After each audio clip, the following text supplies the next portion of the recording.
on se retrouve ce matin en compagnie d'un rocker italien, Vasco Rossi. Alors pourquoi Vasco Rossi? C'est un peu mon coup de cœur ce matin. C'est un rocker qui est peut-être qu'il n'est pas très connu à l'étranger, mais bon, de toute façon c'est une grande star du rock italien. Et bon, il a dû interrompre l'année dernière une tournée. Donc il a été hospitalisé d'urgence. Tout le monde sait ce mal du siècle. Et il est revenu. Donc il est revenu. Il a donné rendez-vous à ses fans pour juin prochain. Donc en juin prochain, il va y avoir 7 concerts, donc un derrière l'autre. Hein.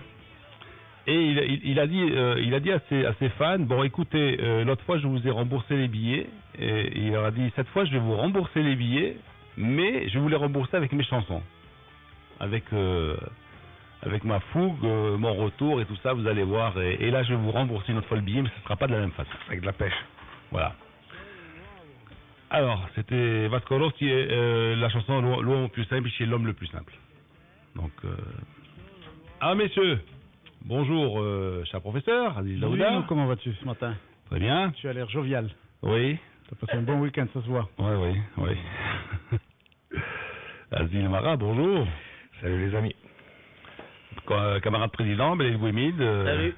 Et puis Amine Rahmouni. Et Amine Birouk.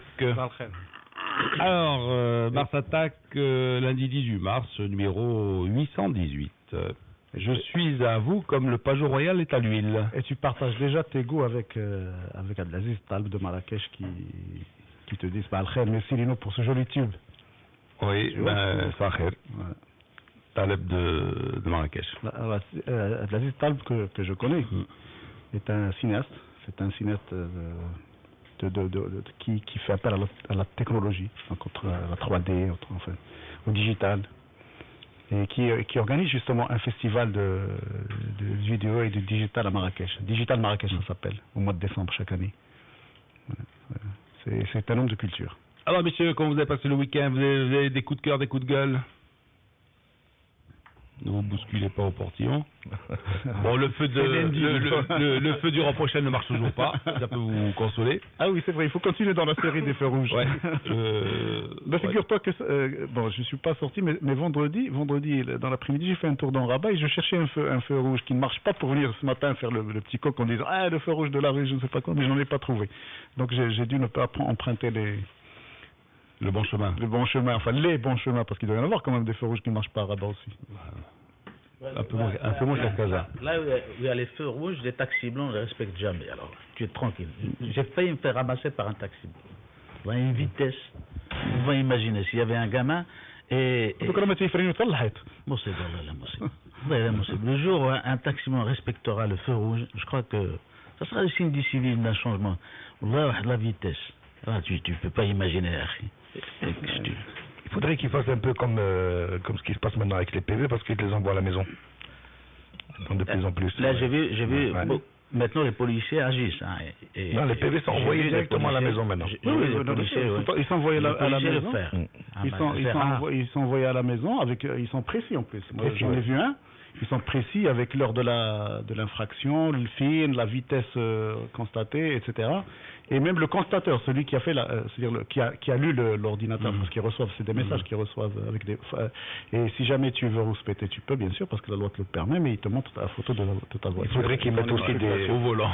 Il faudrait qu'ils mettent des caméras comme ça se fait un peu en Europe sur les feux rouges. Ça va arriver. Le policier, ça arrive. De plus en plus, tu sais, mais le policier... Le jour où le conseil de Casablanca va se réunir, où le profil de nos élus va ils ont trouvé une concession. Ils ont trouvé des concessions de part et d'autre. Ils ont réglé des problèmes sans la réunion. Parce que maintenant, ils ne sont pas. Si la caméra est synchronisée avec le feu, bon, ben c'est bien. On va avoir au moins la moitié des caméras qui ne vont pas marcher, quoi. Oui, mais Lino, quand il siffle un taxi... J'ai vu un policier siffler un taxi blanc. Il s'arrête Alors le policier se déplace pour monsieur le taxi blanc. Il prend les papiers, mais il était on ne peut plus sévère, c'était une bonne chose. Je me suis dit, ça va, ça commence. Parce que tu sais, ils sont très très forts. Ils ont des syndicats derrière, et les policiers souvent, ils peuvent rien contre eux. Alors, syndicats dans le bon sens, c'est-à-dire défendre des droits, etc. Merci Lino pour ce tube. Grazie mille per il canzone. Voilà, tu vois. Et oui. Beaucoup de gens ont apprécié, bravo Lino. Ben oui, il faut changer de temps en temps. Ben oui. Ben oui. Non, parce que la musique, il y en a pour tous les goûts. Et donc, il faut, une radio devrait satisfaire tous les goûts, de temps à autre, ceci, cela. Voilà. Et les gens peuvent demander des titres s'ils veulent, non? Oui, bien sûr. Ah ben tiens, pourquoi pas? Ils peuvent les envoyer. Alors, si vous voulez écouter une chanson particulière ou une musique particulière, vous envoyez un message à Lino Bacco, Radio Mars. Voilà. Vous demandez votre chanson. L.Bacco, radiomars.ma, voilà. Par SMS. Ceux qui veulent m'insulter aussi au passage, ils peuvent m'envoyer ça email. C'est pas grave. À propos de Messi, par exemple, ou de Totti. On n'a pas beaucoup qui t'insultent, faut pas exagérer. Non, mais ça fait un jour pas court, moi. Et quand ils le font, ils le font gentiment. Mais ceux-là, ils vont automatiquement dans les spams. Ils vont. avec Lino. Bon, alors, je ne sais pas si vous n'avez pas compris. Je sais pas si. Pourquoi ai-je parlé? Vous ai-je dit que j'étais au Pajot Royal comme la sardine est à l'huile, hein? Ah oui, on a compris. Ouais, vous avez compris? Oui. Le petit est à la pêche. Oui. Il est bien compris. Enfin, c'est-à-dire que tu es passé au marché central avant ou après? Ce qu'il te plaira, Bacco. Je te gâcherai pas ton week-end, ni ta semaine. Aujourd'hui, c'est ta fête. Moi, je sais. Il a sorti un Pajot Royal de 2,5 kg. Mais pas un 3, s'il te plaît. À 3 9. 12. 9. 3. Ah bon? Tu as gagné par 3. Tu n'as pas gagné par 4. 3 en même temps. Voilà. 3 en même temps. Ça peut vous faire plaisir. C'est bien. Où ça exactement? À la mer. Non, mais à la mer, ouais, mais où? Où? À la Traîne, où? À la Palangrotte, À la Palangrotte, mais où? À Darboisa. À Darboisa. Ouais. À Darboisa, oui. La mer était calme ou un peu? C'est des chimères d'huile, c'était impressionnant. Ah ouais. Ah, une vraie mer d'huile. Non, mais c'est impressionnant qu'il y ait devant peut-être 0,2 de haut. Enfin, il y avait 5 km/h de vent, s'il n'y a pas de vent. C'était une journée exceptionnelle. Et pour rentrer à Vancouver? Ouais, on doit être à 10 km du large. 10 km du large. À la nage. Ah, c'est bien ça. Ouais. Vous prenez les gilets avec vous, les filles, hein? Ouais. Bah, les palmes aussi. Ah ouais, c'est obligatoire. Hein? Ouais. Au cas où. Il y a un sac où mettre le matériel et en avant les. Et le téléphone dans un petit sachet en plastique. En plastique, exactement. Non, j'ai un téléphone qui est waterproof. La totale aujourd'hui. À la pointe de la technologie, alors. C'est moque de toi. C'est Léna. Non, mais c'est-à-dire que j'ai vu la photo, en fait, ils ont la barque, mais ils n'ont pas les gilets de sauvetage. Si, c'est obligé. Ouais. Obligé, oui, d'accord. Ah oui, quand t'as des vedettes immenses de la marine royale qui s'arrêtent pour parce qu'ils t'accostent pour vérification des papiers, voire ils vérifient ce genre de choses. Ils sont très consensueux. Ah ben, c'est la moindre des choses, hein, d'avoir un gilet de sauvetage. Hein. Ouais. Bon, ben, ce qu'on avait pas nous, par exemple, une fois au large de Mannesman. Hein. Ben, on s'en est tiré à bon compte. Bah pour refaire un peu d'histoire, il y a avec Titi Théo, justement. Titi Théo. De foot. Bah, pour refaire un peu d'histoire, on va quand même rappeler que l'un des plus grands Didier Consali au passage. L'un des plus grands médecins étrangers ayant très longtemps sévi au Maroc était donc le docteur Bureau. Il est décédé comme ça au large de David. Il était rentré avec son bateau. C'était un grand féru de pêche et surtout de voile. Il était rentré avec des bateaux avec des enfants. Il est passé des gilets de sauvetage sur lui. Il a filé des gilets à ceux qui étaient avec lui. Et lui, il a péri en mer. Et Dr Bureau, pour ceux qui... Enfin, je pense que ça va réveiller pas mal de souvenirs chez les Casablancais des années 80. C'était une icône de la médecine, notamment de la gynécologie. Que tu as bien connu dans les années 80. 70, 80. Avant même. Bon. Docteur Georges Bureau. Non, 70, 80. Oui, il était là encore dans les années 80. Oui. Comme quoi, il faut toujours appuyer, même si les gens qui ont fait des études, mais toujours partir avec tout le monde ses gilets, tout ce qu'il faut, etc. Tu vois? Parce que bon. Alors, messieurs, on va quand même parler de tennis. Hein? Il y a Faisal Khariji qui a été plébiscité, c'est ça? Élu. Plébiscité. Bah, je sais pas, plébiscité. Élu, c'est-à-dire élu à main levée, comment? Chacun met son petit... Non. Alors, comment alors? Non, mais tu sais, il y a le scrutin de liste maintenant. Ah, d'accord. Et donc, ils ont les candidats avant, et ils travaillent dessus. Maintenant, on devient de plus en plus civilisé. Pendant 2 semaines, les gens travaillent, et il y a des candidatures, et non seulement le président est élu, mais aussi l'ensemble du comité, qui sont élus sur la base d'une liste Et on a assisté à ça dans le cadre de la nouvelle loi, des nouveaux statuts. Et bon, c'était... Mais le plus important, c'est pas que ça, c'est pas que la régie qui était... Moi, j'ai assisté à cette assemblée générale avec Abdelhamid Hussein, on était côte à côte. Donc, on a écouté pendant 2 heures, le plan d'action du président. Et ça, c'est très important maintenant. On présente un programme et on dit... Si vous nous élisez sur la base d'une liste, eh bien voilà le programme. Mais est-ce qu'il y avait d'autres listes aussi? Non. Ah bah alors, bien sûr. Non, mais tu sais, les scrutins de liste, personne n'interdisait aux autres de le faire. Ouais. C'est-à-dire, il peut y avoir plusieurs listes. Il y a eu cette liste. Alors demain, quand quelqu'un va venir se plaindre du tennis, on va leur dire, c'est vous qui avez voulu ça. Scrutin de liste, tu te présentes. Non, ce que je veux dire. Non, mais tu as compris ce que je veux dire. Ouais. Parce que c'est avec une seule liste. Demain, ils vont nous accoster dans la rue. Ah ouais, Lino, oui, tu sais, Belaïd, ce tennis ne marche pas, etc. Il y a eu l'Assemblée générale, vous avez une seule liste. Alors débrouillez-vous avec la seule liste. Pendant la semaine, on a vu des articles dans la presse, on a vu des contestations, on a vu des réflexions, mais personne n'empêchait finalement de présenter une autre liste. Bon, ceci dit, il y a eu cette liste-là. Est-ce que la loi ne prévoit pas qu'il y ait quand même multitude de listes, au moins 2 listes pour pouvoir... Mais la loi, il te dit, tu es libre de te présenter avec ta liste. Mais on va quand même pas imposer à quelqu'un d'autre, tu vois, de ne pas se présenter sous prétexte que toi tu le fais pas. Donc il n'y avait pas de deuxième liste, on verra pour les autres lors des autres assemblées générales. Certainement que l'opposition cette fois-ci a été réaliste. Elle a compris qu'elle n'avait aucune chance contre Faisal El-Arechi, qui a la majorité des clubs, qui a été dans pratiquement 42 clubs, et donc l'opposition peut se limiter à une dizaine de clubs, pas plus. Donc, même pas de quoi constituer une liste. C'est très très difficile en la conjoncture actuelle. Bon, maintenant, on verra pour l'avenir. Mais l'essentiel, c'est pas tant ça que d'abord, Faisal El-Arechi maintenant est devenu un président charismatique, on le veuille ou non. Il a parlé pendant 2 heures pour dire quoi? Pour dire les problèmes du tennis et faire des propositions. Pour la première fois, on a un président, Abdelhamid Hussein l'a relevé, qui parle des problèmes du tennis et qui fait son autocritique. Il te dit, on a été faible au niveau de la communication, par exemple. On a mal communiqué. Maintenant, il faut passer à la phase supérieure, communiquer. On n'a pas réussi des tas de projets. Pourquoi? Parce que nous n'avons que 7000 licenciés au Maroc. Avec 7000 licenciés, tu n'as même pas de quoi faire un bon club, comme c'est le cas ailleurs. Nous avons investi au niveau des tournois. Nous sommes à 22 tournois. Nous sommes plus que la Belgique, que la Suisse.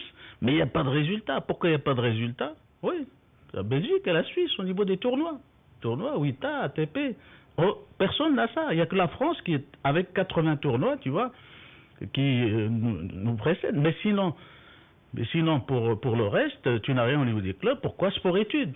Ils l'ont dit, sport-études. Aujourd'hui, on va avoir une académie internationale, par exemple de la FIT, qui va être au Maroc, avec 6 joueurs qui vont être impliqués au niveau de la préparation internationale. Et de l'autre côté, on va copier le système international pour créer un centre marocain où on va donner leur chance à une autre dizaine. Et puis là, c'est la technique, c'est l'explication au niveau du pourcentage. Combien de joueurs... Bilan. Est-ce qu'il a dressé un bilan de ce qu'ils ont fait le précédent mandat? Ils l'ont fait avant, Lino. Ah, ils l'ont fait avant, d'accord. Ça, c'est 3 réunions, c'est la 3e. Maintenant, elle est élective. Hein. On ne parle de rien d'autre. On a fait l'Assemblée générale présenter le bilan par rapport moral et financier. Plus de 2 milliards, tu vois, dépensés, hein, n'est-ce pas? C'est très très important, ils sont très importants, mais malheureusement au niveau des résultats, le résultat ne suit pas.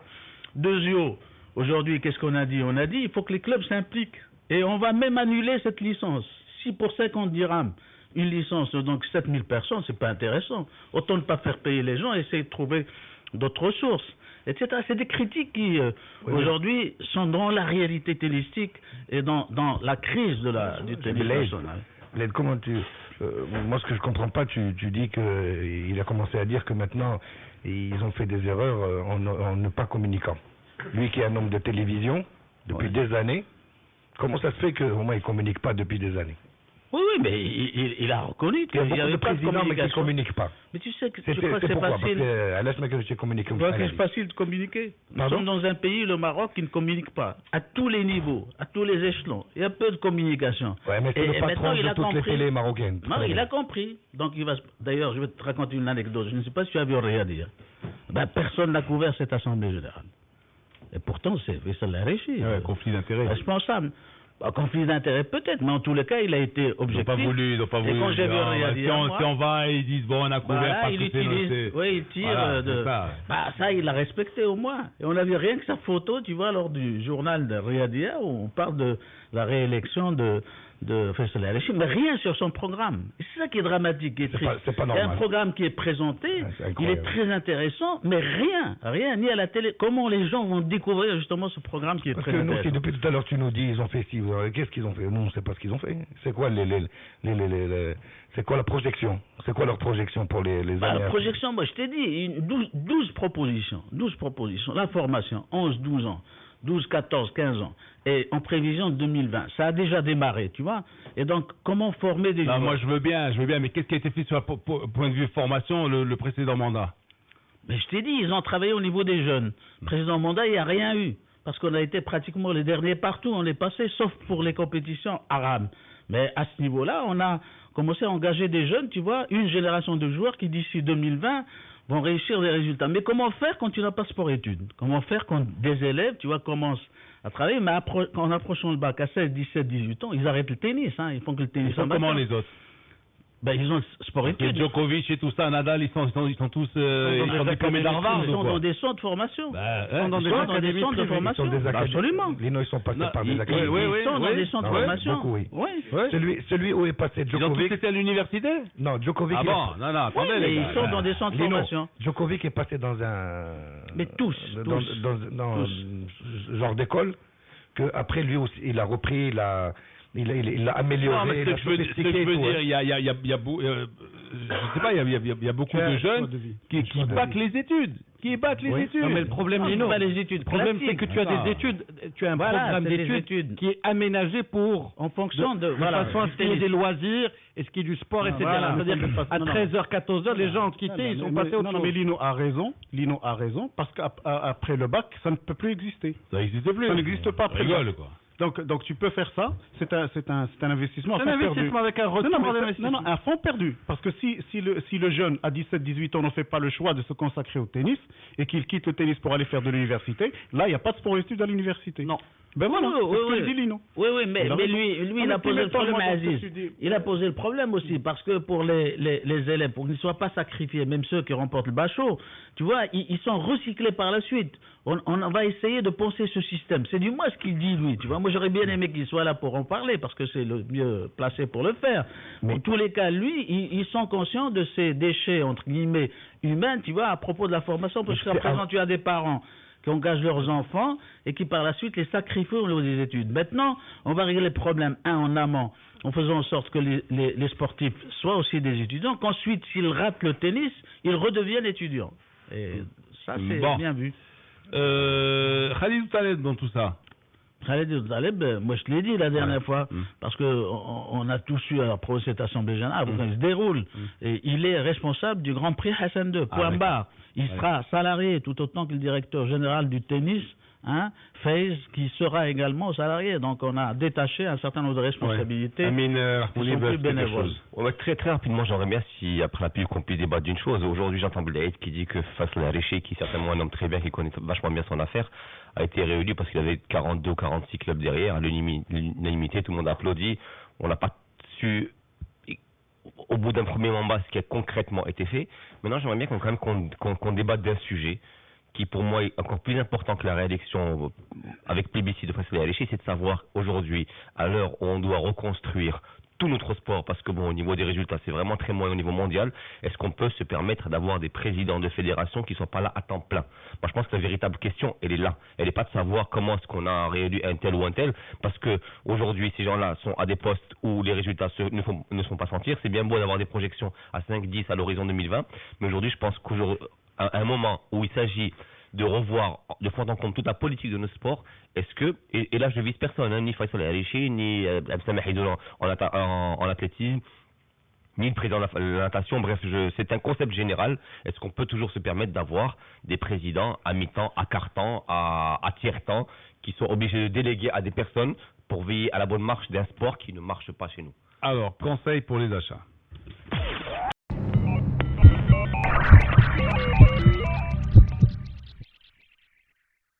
Il y a il y a quand même des Coupes d'Afrique. Il y a eu un tir groupé du FUS de l'AS FAR et du WAC. Il y a eu Botola Pro avec Berkane et le WAF qui ont pris goût quand même. Hein. Après sa sortie, Lino. Il y a la première défaite du Koukab à Salé. Hein. Et bon, vous voulez parler de tennis, parlons tennis. Vous voulez parler de tennis? On ne parle pas de tennis, on parle vision du sport marocain. Alors, vision du sport marocain, donc... Le problème qu'a soulevé Amine, vraiment, c'est un problème très important. À temps plein. Pas à temps plein, mais... Enfin, quelqu'un qui pourrait consacrer à la fédération, je dis quoi, quelques heures par jour. Voilà. Hein. Non, Lino, Amine a conclu en disant un sport qui ne marche pas. Il y a aujourd'hui une situation qui ne plaît à personne, et certainement pas aux dirigeants du sport national eux-mêmes, ceux dont on parle aujourd'hui.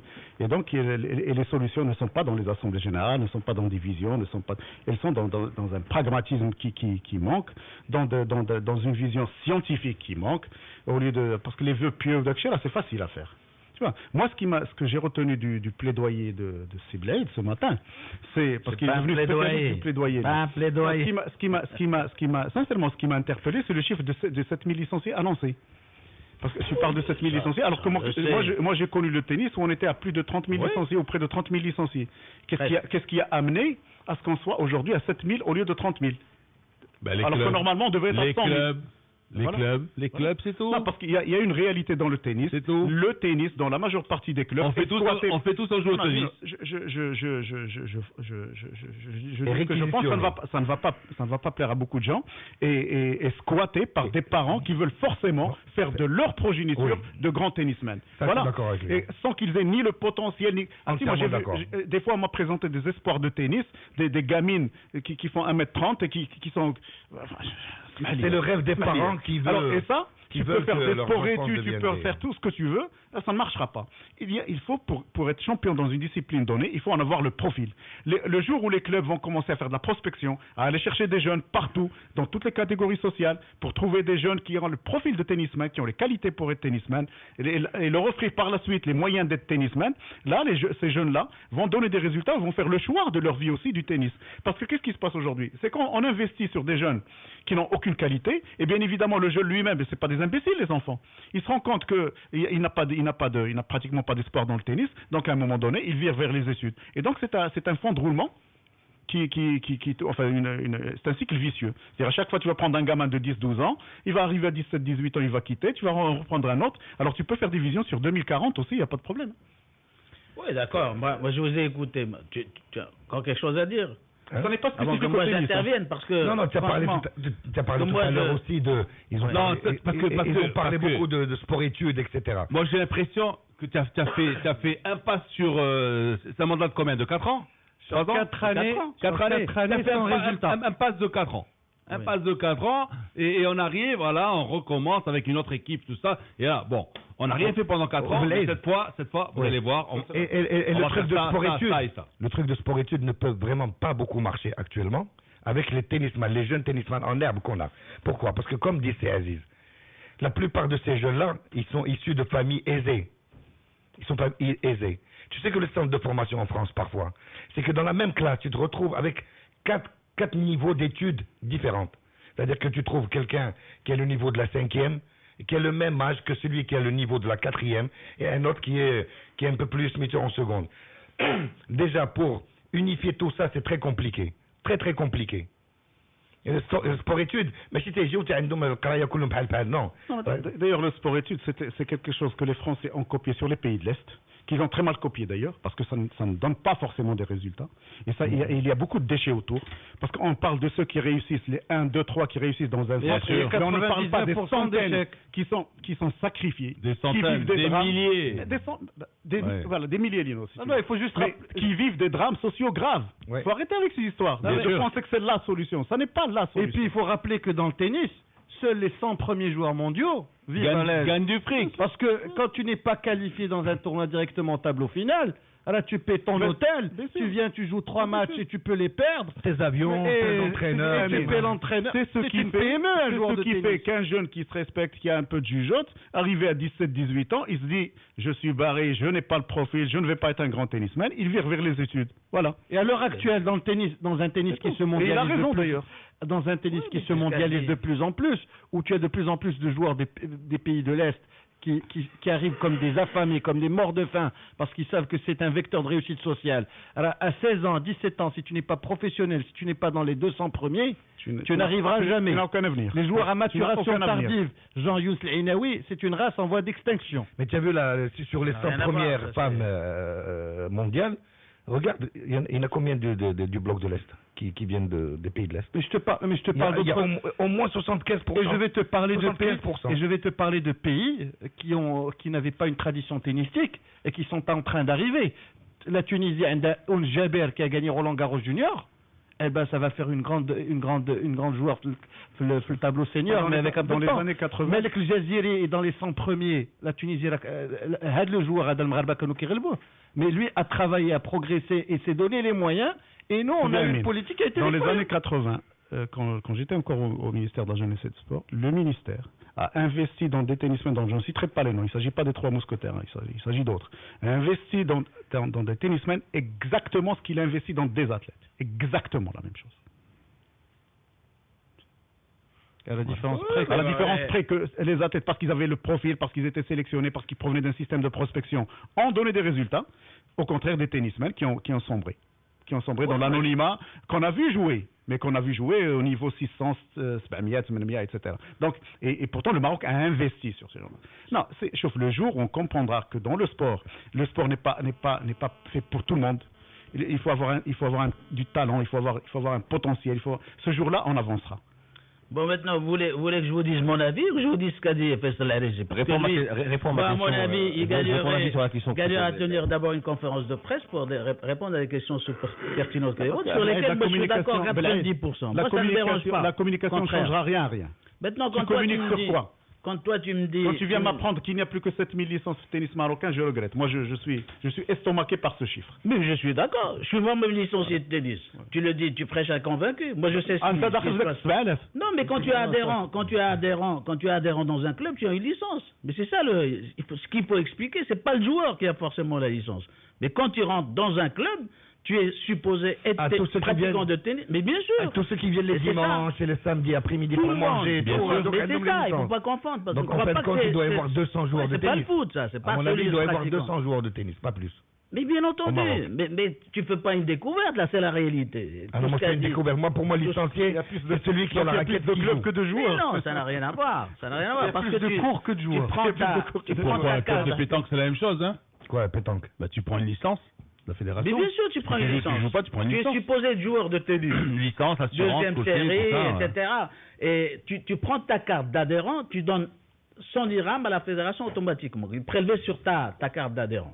Et tu es licencié par votre conséquence. Tu comprends? Donc le club des boulistes de l'OM. Non, parlons de tennis maintenant. Toutes élèves viennent les boulistes. Des stades marocains, excuse-moi. Maintenant. Oui. Mais il y en a 20 qui jouent aux boules. Il y en a 20 qui jouent aux boules, il y en a 2880 qui les regardent.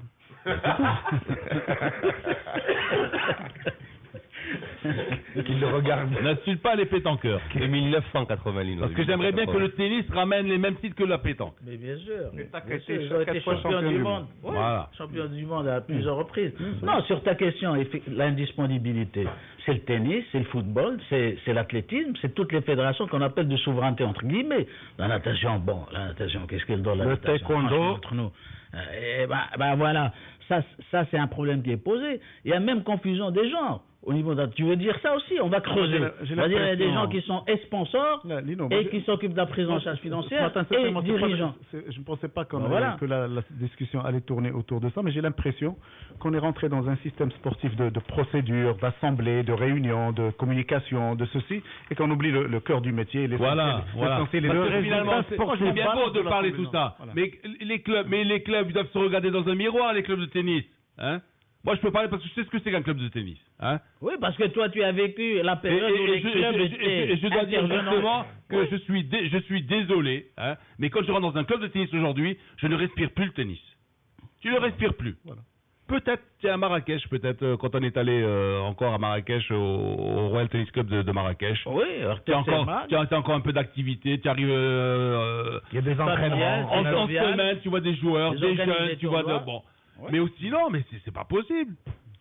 Tu vas dans des clubs où tu tu as 6, 7, 8 cours, 0 cours occupé. Non, ils sont au cours 0 numéro cours 16. occupé. Ou le bar? Ils sont au cours numéro 16. Le bar, ça me regarde pas, ça. Ça me regarde pas. Parce que le bar aussi, on y allait, nous, mais au moins on jouait. On ne t'oblige pas d'aller au bar. Le bar... Non, mais ça veut dire que c'est devenu des clubs mondains. C'est pour ça que je ne reproche pas aux gens d'aller au bar. Mais ça veut dire que c'est devenu des clubs mondains. Mais mondains, c'était avant le cercle municipal de Casablanca, où tu avais les internationaux de tennis, et tu avais les dames qui arrivaient en Capeline. Ça, c'est mondain. Un club où tu vas pour manger. Avec les robes longues et tout ça, et Capeline. Voilà, et les gens en costard. Lino, les gens maintenant, alors, au lieu d'aller sur les 7 ou 8 cours les Kenyans, ils vont aux 16.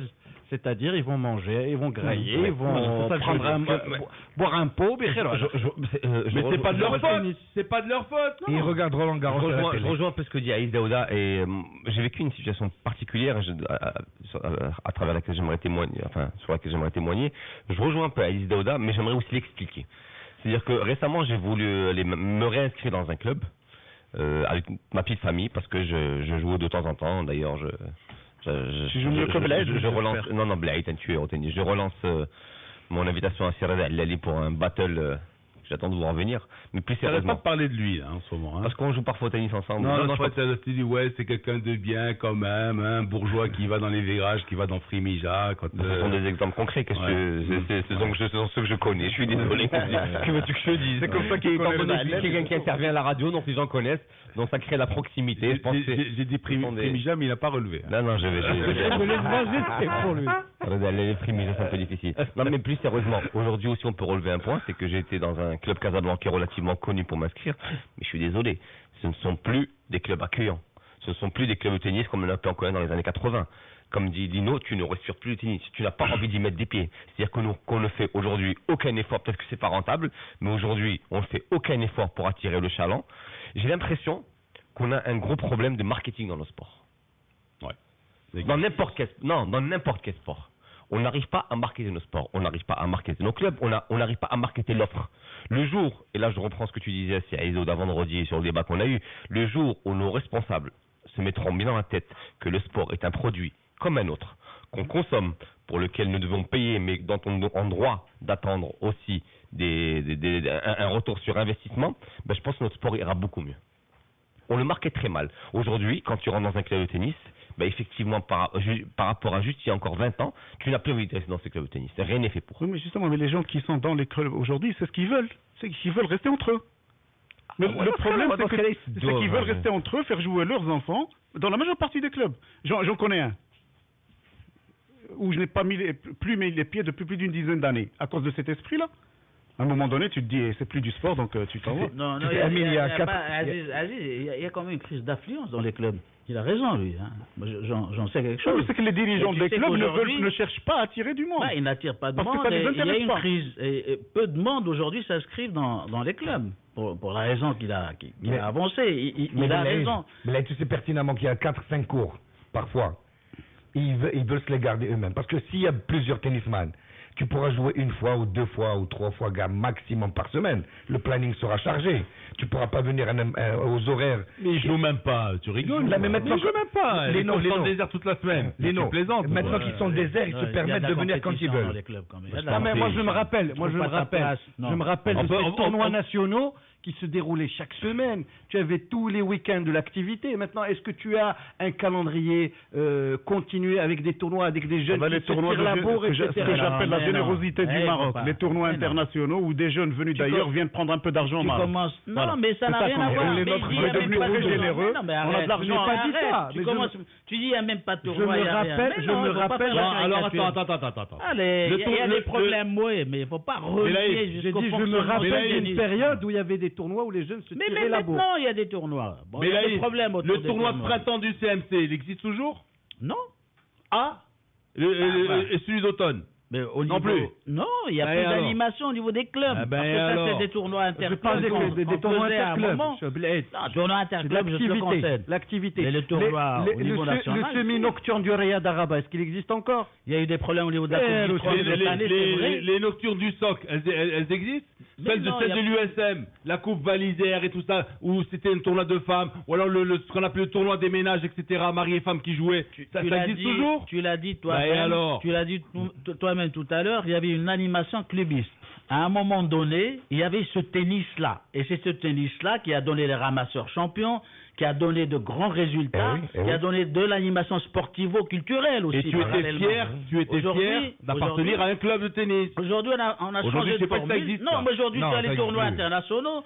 Ça veut dire que tu as relevé la barre. Il faudrait que les gens soient dans l'ATP. On est en pensée à l'élite de l'élite. Et on n'a pas balisé par le bas. Et ça, c'est il faut les faire travailler d'abord avant de leur faire des trucs comme ça. Lino, il faut les faire travailler. Dans le temps, tu passais des années avant de pouvoir adhérer à l'OM. Oui. Tu avais besoin d'un parrainage de 2 personnes, deux personnes du club, et tu passais des années avant d'avoir ta place au club. Oui, mais il le sait au niveau du CAF. Il y a 5000 sur la liste d'attente. Et c'est ça, aujourd'hui, effectivement, il n'y a plus cette liste d'attente. C'est-à-dire, tu viens, tu trouves facilement ta place, mais ce que je veux dire par là, c'est qu'en fait, il ne faut pas tellement vouloir à la fédération. Mais non, la fédération, mais non, c'est pas la fédération. Si le tennis, j'ai dit le football, mais si le tennis est dans les conditions qu'il est, ben c'est à cause des clubs, c'est pas à cause de la fédération. Mais bien sûr. Après, tu peux amener Richie, il peut prendre 15 Messi avec lui, ou 15 Maradona. Oui. Mais si dans les clubs, les clubs se comportent de cette manière-là, ben le tennis ne progressera jamais, c'est tout. C'est tout. Non, le tennis à moins que la fédération ne court-circuite tout cela, en créant son propre centre, en faisant sa propre prospection, non pas dans les clubs, mais dans les écoles, par exemple. Les écoles, on en parle. On en parle. On en parle. On en a toujours parlé, les écoles. Du côté de l'éducation nationale, est-ce qu'il y a un effort qui soit fait, Aziz, du côté de l'éducation nationale?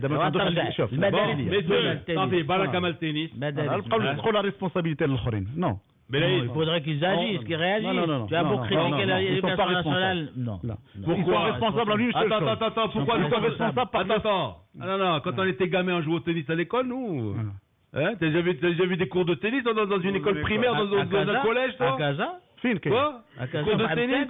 Mais c'était le proviseur qui jouait, et encore. Ça a donné quand même des gens à l'USM ailleurs. Ça n'a jamais existé, un cours de tennis. On va pas parler de... La fédération peut court-circuiter tout cela en créant son propre programme de prospection, en allant chercher des jeunes talents, en les mettant dans des conditions de jouer, d'apprendre le tennis, et là peut-être qu'on aura des tennismen. Mais si on continue comme ça, on aura du beau parler, on attendra 2020. Inch'Allah, tu peux en discutera. Il doit mettre aussi les clubs au pied du mur. Mais bien sûr. Parce que le tennis loisir, d'accord. Les clubs, mais Lino, les clubs, ils sont responsables du tennis compétition. Les clubs profitent d'une manne extraordinaire parce que les cours sur lesquels, les locaux, les clubhouse, etc., dans lesquels ils sévissent, pour certains, je dis sévices pour certains parce qu'il y en a quand même qui marchent bien, ne sont pas leur propriété.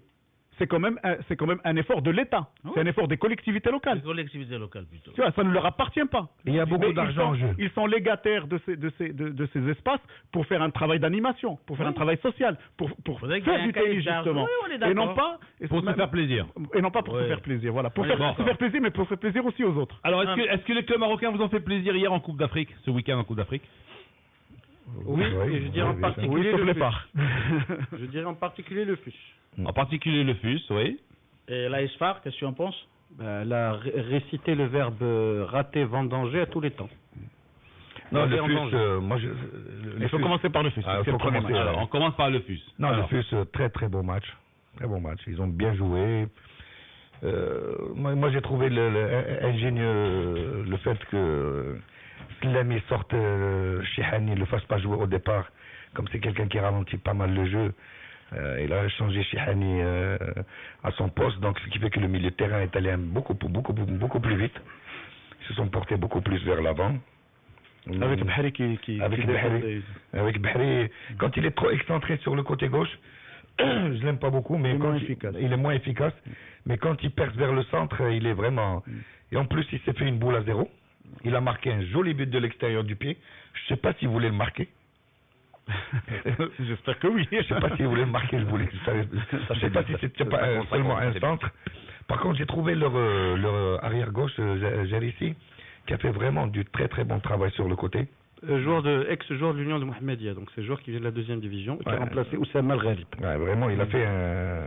Non, en fait, avec lui, on commence à avoir de bons petits gauchers, justement, en défense.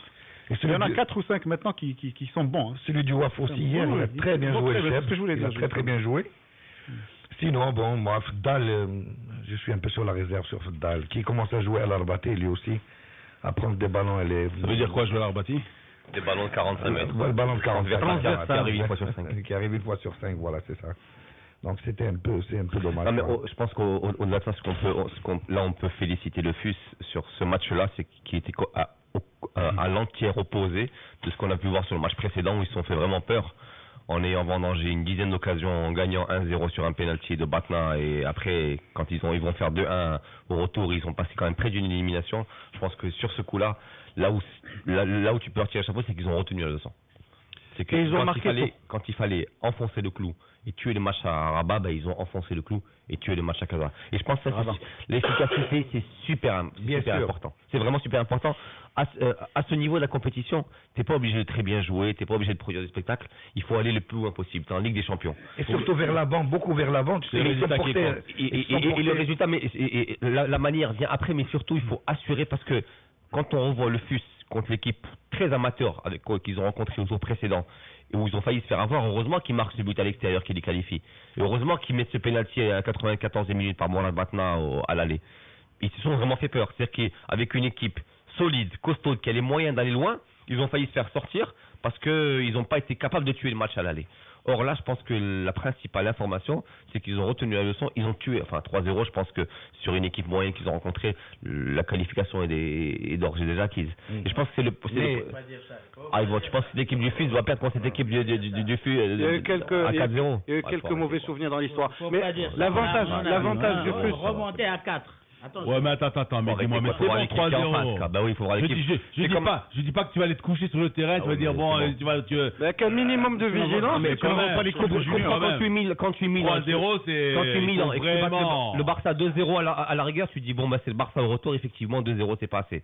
Mais là, c'est bon, c'est le fait qu'ils jouent une équipe très moyenne. C'est comme le WAC aujourd'hui qui gagne 3-0 son match samedi.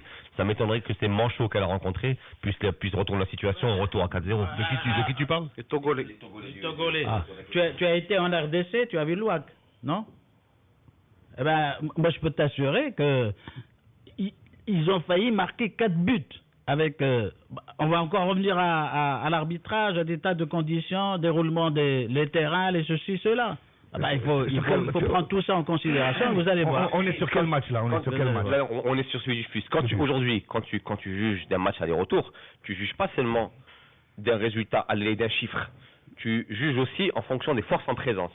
Effectivement, si le FUS avait battu une belle équipe tunisienne de 3-0, tu te dis effectivement, c'est une grande équipe tunisienne qui, au retour, où il y a une grande équipe égyptienne, environnement aidant, ça peut être difficile.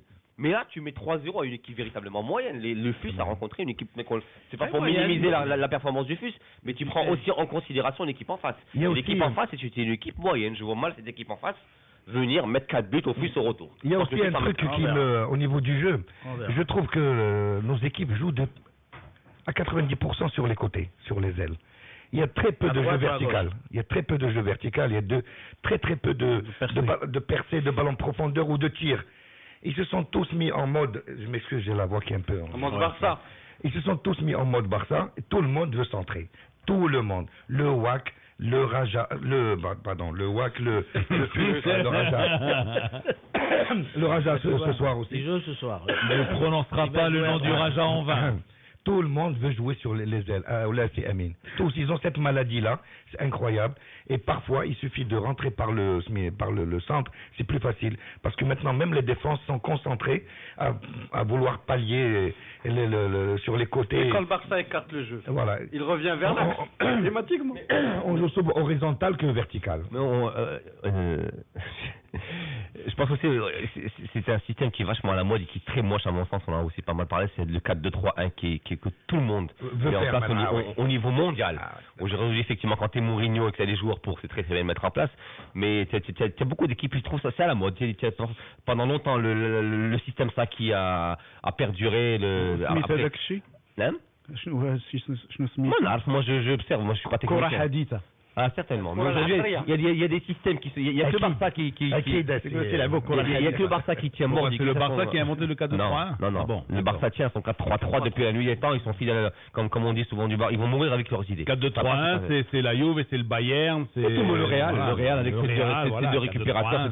Mais fatalement, quand tu joues en 4-2-3-1, il y a toujours deux ailiers ou qui plongent vers l'intérieur, ou qui prennent les couloirs. La mode, c'est le gaucher à droite et le droitier à gauche. Parce qu'un 4-2-3-1, finalement, c'est un 4-4-2, c'est tout. Non, pas forcément. Non, pas forcément. 4-2-3-1, bien sûr. C'est deux pivots fixes à la récupération, tu as trois animateurs de jeu. Vont faire les pivots. Et tu as les ailiers qui viennent au niveau des deux récupérateurs, ça te fait un 4-4-2 en phase défensive, et puis c'est tout. Ou un 4-3-3. Voilà. Un 4-3-3, non, mais c'est surtout un 4-4-2. Et je suis d'accord avec Amara, c'est qu'aujourd'hui, on a la plupart des équipes qui jouent de la même manière, et que c'est pas joli à voir jouer. Elles s'annihilent. Il n'y a plus d'opposition de style.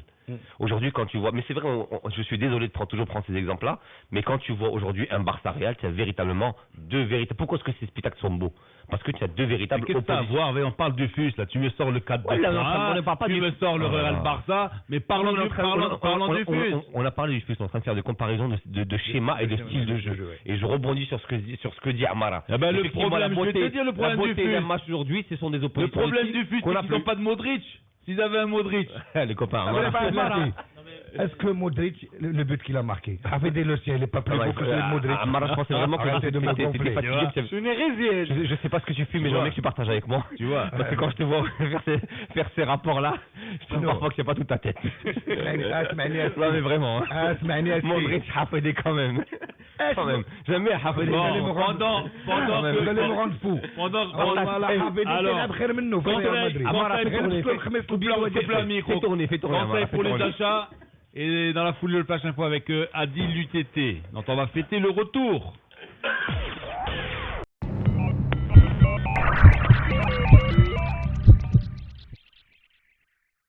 Donc avec les phares, l'AS Phare, donc qui ont petitement battu, je dirais, cette équipe de Nasr de Benrazi. En Coupe de la CAF, parce qu'il faut dire que le FUS c'est la Champions League quand même. Oui. Et contrairement à Lino au FUS qui s'est libéré très tôt parce que le Bahri a marqué à la 10e minute, ça permet de voir venir, de sortir l'adversaire de sa défense. L'AS Phare s'est vu refuser 2 buts en première mi-temps. Il a raté beaucoup d'occasions. Ils sont entrés avec un schéma de jeu assez ambitieux. Assez bizarre. Trop bizarre, trop ambitieux. Deux attaquants de pointe, 2 joueurs excentrés sur les côtés. C'était un 4-2-4 quasiment. En faisant rentrer Anwar et en sortant Khedioui, en faisant rentrer Alaoui, l'équipe des Phares a eu plus de punch, plus de précision, de justesse dans ses actions, malheureusement. Le dernier geste a manqué jusqu'au dernier quart d'heure. Il faut savoir ce qu'on veut lorsqu'une équipe joue à domicile. Hein. On avait déjà... Tu préfères qu'ils restent à 14 en défense et qu'ils attendent le contre heureux. Mais des fois, quand tu additionnes les attaquants, tu réduis les espaces aussi. À un moment ou à un autre, tu te retrouves avec l'embouteillage devant une équipe qui a défendu très bas, qui n'a mis le nez à la fenêtre que de manière parcimonieuse. Et puis, il y a 2 joueurs qui ont raté. Il y a Jounaïd qui a marqué un but, mais qui a raté 2-3 occasions, notamment un poteau face au gardien qui était battu. Et puis Alaoui qui lui-même en a gâché 2 ou 3 autres. Mention très bien pour Salahdine Saïdi. C'est un peu le thermomètre de cette équipe de l'AS Phare. C'est le régulateur, c'est le premier relanceur. Et parfois, il tente sa chance de loin. D'ailleurs, sur une de ses frappes qui a été repoussée par le gardien, l'équipe de l'AS Phare aurait pu marquer un 2e but. Amine, il y a déjà une ébauche de l'équipe nationale marocaine parce qu'il y avait plus ou moins les 3 arrières défensifs de l'équipe nationale, plus peut-être le milieu défensif qui va aider l'Adoua, si c'est l'Adoua qui est en place, parce qu'il y avait déjà Mel et Shakir qui a été replacé cette fois-ci dans l'axe central, peut-être en prévision aussi pour l'équipe nationale, parce que le Marani, je ne sais pas pourquoi il n'a pas joué, et je ne sais pas aussi pourquoi Shakir n'a pas joué milieu de terrain cette fois-ci. Parce que ça veut dire quoi? Ça veut dire que tu as aussi, il appelle Khayri, il lui dit fais-moi féliciter comme ça, parce que dimanche prochain, Marani, je vais... Attends, Lino. En prévision de l'équipe nationale, tu as dit. Lino, moi je dis prévision ça. de l'équipe nationale. Moi je dis ça. Parce que c'est pas normal que Shakir joue une fois à droite, une fois il joue numéro 6, et là il joue arrière central. C'est un peu. Donc, il faut juste dire qu'arrière central, c'est son poste de formation. Donc, ceci explique cela. Non, mais moi, je te dis. Non, mais sincèrement, Lino, j'ai suivi ce match avec beaucoup d'attention et de bout en bout pour voir justement le comportement des internationaux. Voilà. Parce que c'est l'ébauche de l'équipe nationale. Effectivement, Saïdi, chapeau, rien à dire. Grand match, très grand match. Efficace, serein, etc. Mais par contre, peut-être, j'ai l'impression que les phares ont prêché par excès de confiance. C'est-à-dire qu'il y avait un peu de prétention. J'ai vu un tir de Stichek hier de, je sais pas, 50 mètres ou 40 ou 80, mais de loin. Non, ça c'est de la prétention. Ça c'est pas du sport. Non, c'est une question de ballon. C'est une question de ballon. Non, Lino. Est-ce que vous avez vu les matchs anglais ce week-end? Ben, ils tirent des bordées de 50 mètres, le ballon il s'en va dans des airs. Il a raison. Non, Lino, ce que je veux dire. Trajectoire incroyable. Non, Lino, ce que je veux dire. Lino, ce que je veux dire. C'est quand on est appelé en équipe nationale, effectivement, ça fait pousser des ailes. Mais des ailes qu'on doit contrôler. Le joueur doit s'auto-contrôler. C'est pas parce qu'il est dans l'euphorie de l'équipe nationale, parce qu'ils sont heureux, ces joueurs. Moi, je me mets à leur place. Je comprends un peu ce qu'ils ressentent. Ils sont dans l'euphorie, ils sont heureux d'être en équipe nationale, d'être l'ossature de l'équipe nationale, mais ils devraient gagner à se calmer un peu. Parce qu'il y a eu du gâchis dans ce match. Parce que l'équipe a tourné, le dispositif était bon, le jeu était plaisant. Mais quand tu rates des buts, tu joues plus au football, tu joues au ballon. Et les phares ont joué au ballon, ils n'ont pas joué au football. Là où Aïs a raison, c'est qu'il faut quand même rappeler que le football est un sport collectif et pas un sport individuel. Non mais d'accord, moi je te dis qu'est-ce qu'ils avaient. Moi j'ai vu des choses qui m'ont laissé un peu... Cette équipe des phares, c'est pas normal, très honnêtement, que contre une équipe moyenne, parce que c'était pas un foudre de guerre, j'ai eu ce match-là honnêtement, le gardien libyen était exceptionnel. Ils n'ont même pas de championnat. Je voulais m'en parler, tu m'en parlais, c'est pas. Ils jouent même pas de championnat, je t'ai dit. Moi quand Aziz a dit ça, moi j'ai dit je suis d'accord parce que c'était payé même pas de championnat. Certainement que Sakrom, et quand ils ont joué contre une équipe, d'ailleurs même pour les équipes subsahariennes. Ils n'ont pas de championnat, mais ils ont 6 ou 7 internationaux, et la Libye elle joue un peu de partout. Hein. Beaucoup de matchs. Oui, mais ils n'ont pas de championnat. Oui, mais ils se reposent au moins. Ils s'entraînent, ils se préparent. Ils ont été tenus en échec par nos juniors, l'équipe nationale. Qui? Mais la Libye. Par nos juniors. Mais bien entendu, mais t'as pas vu le match. Ils ont même battu, alors. Match amical. Et ça aussi, ça s'applique même aux subsahariens, parce qu'aujourd'hui, avec les centres de formation, on regarde beaucoup plus du côté de l'Europe, tu n'as pratiquement plus d'internationaux dans ces équipes qui ont rencontré le FUS, qui ont rencontré le WAC, et là, il y a une régression, mais systématique, dans les clubs. Pas dans les équipes nationales aussi bien surtout subsahariennes. C'est pour ça toutes les équipes qui ont joué contre le WAC et contre le FUS, ils jouent pas de championnat en ce moment. Bah oui.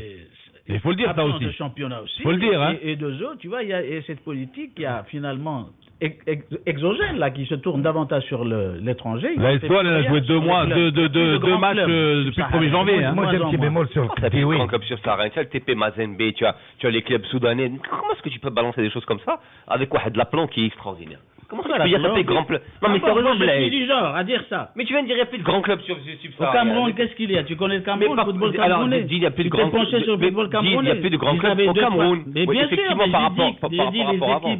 Les équipes qui ont joué contre le WAC et contre le FUS. Tu vois ces équipes soudanaises. J'ai parlé des équipes qui ont joué contre le FUS, contre les phares.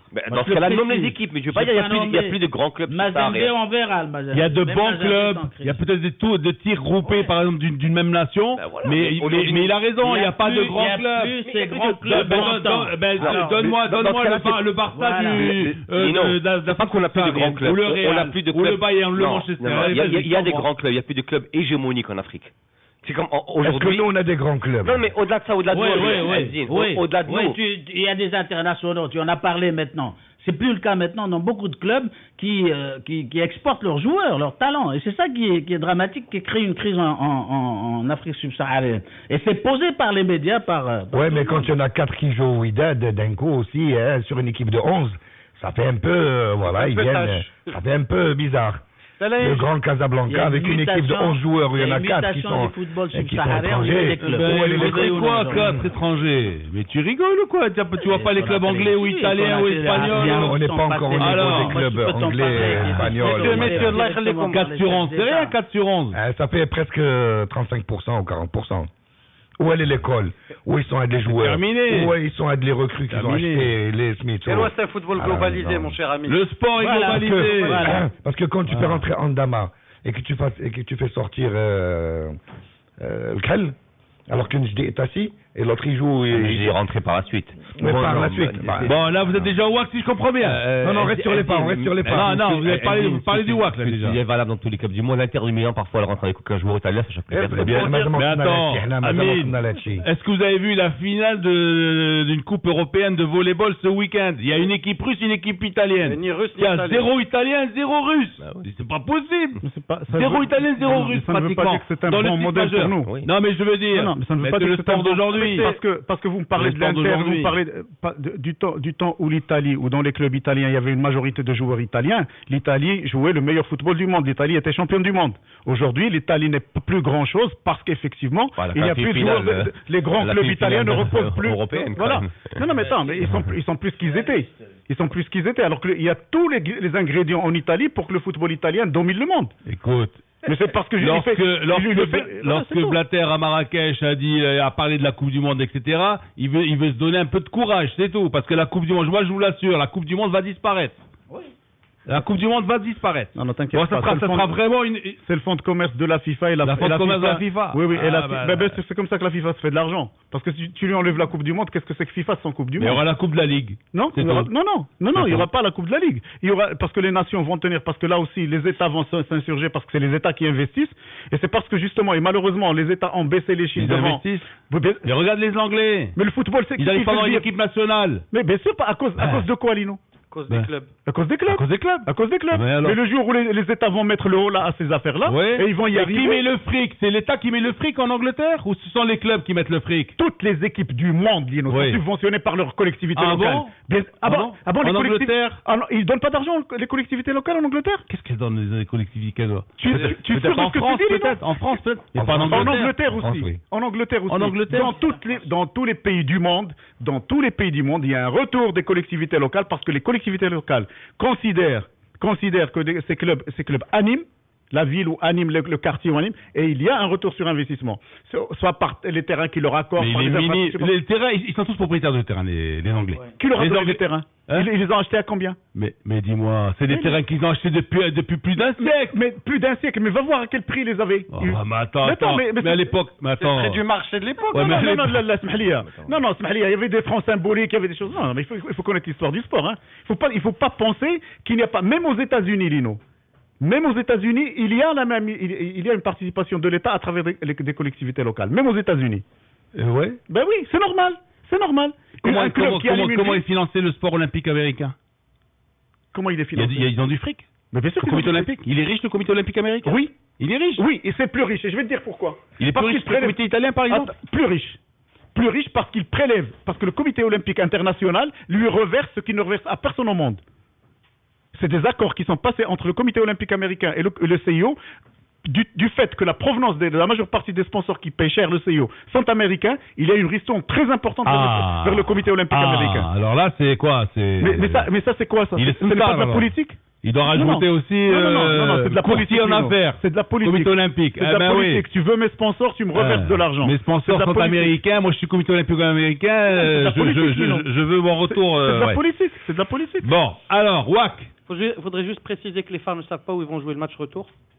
Oui. Parce que la situation en Libye ne permet pas pour l'instant d'avoir une visibilité. Donc c'est peut-être à Benghazi, c'est peut-être à Tunis. Non, Tunis, sûrement.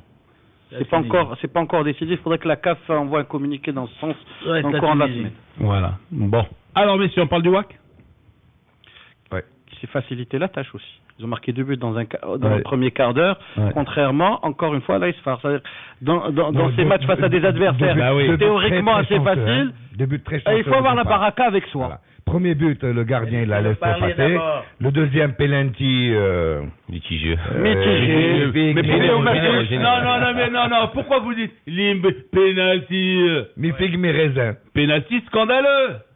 C'est tout. Là, moi, j'ai jamais vu un penalty sifflé comme ça, moi. Non, pas scandaleux, généreux. Scandaleux. Scandaleux. Pas scandaleux. Non. Scandaleux, c'est quand tu signes un pénalty alors la faute arrêtez de parler d'arbitrage. Le premier qui vient et qui me dit l'arbitre nous a volé le match à Kinshasa ou à Lumumbashi, je l'ai fait courir. Moi, on peut parler plus. C'est pas pénalty. Il y a un seul qui pourrait t'en parler, c'est Blade. C'est pas un pénalty scandaleux. C'est un penalty généreux qui peut être sifflé, comme il ne peut pas être sifflé, mais effectivement, je te rejoins sur une chose, c'est que sur les autres faits de match, l'arbitre a été relativement sympa avec le Wydad. Amin, moi je vais te dire une chose. Très honnête.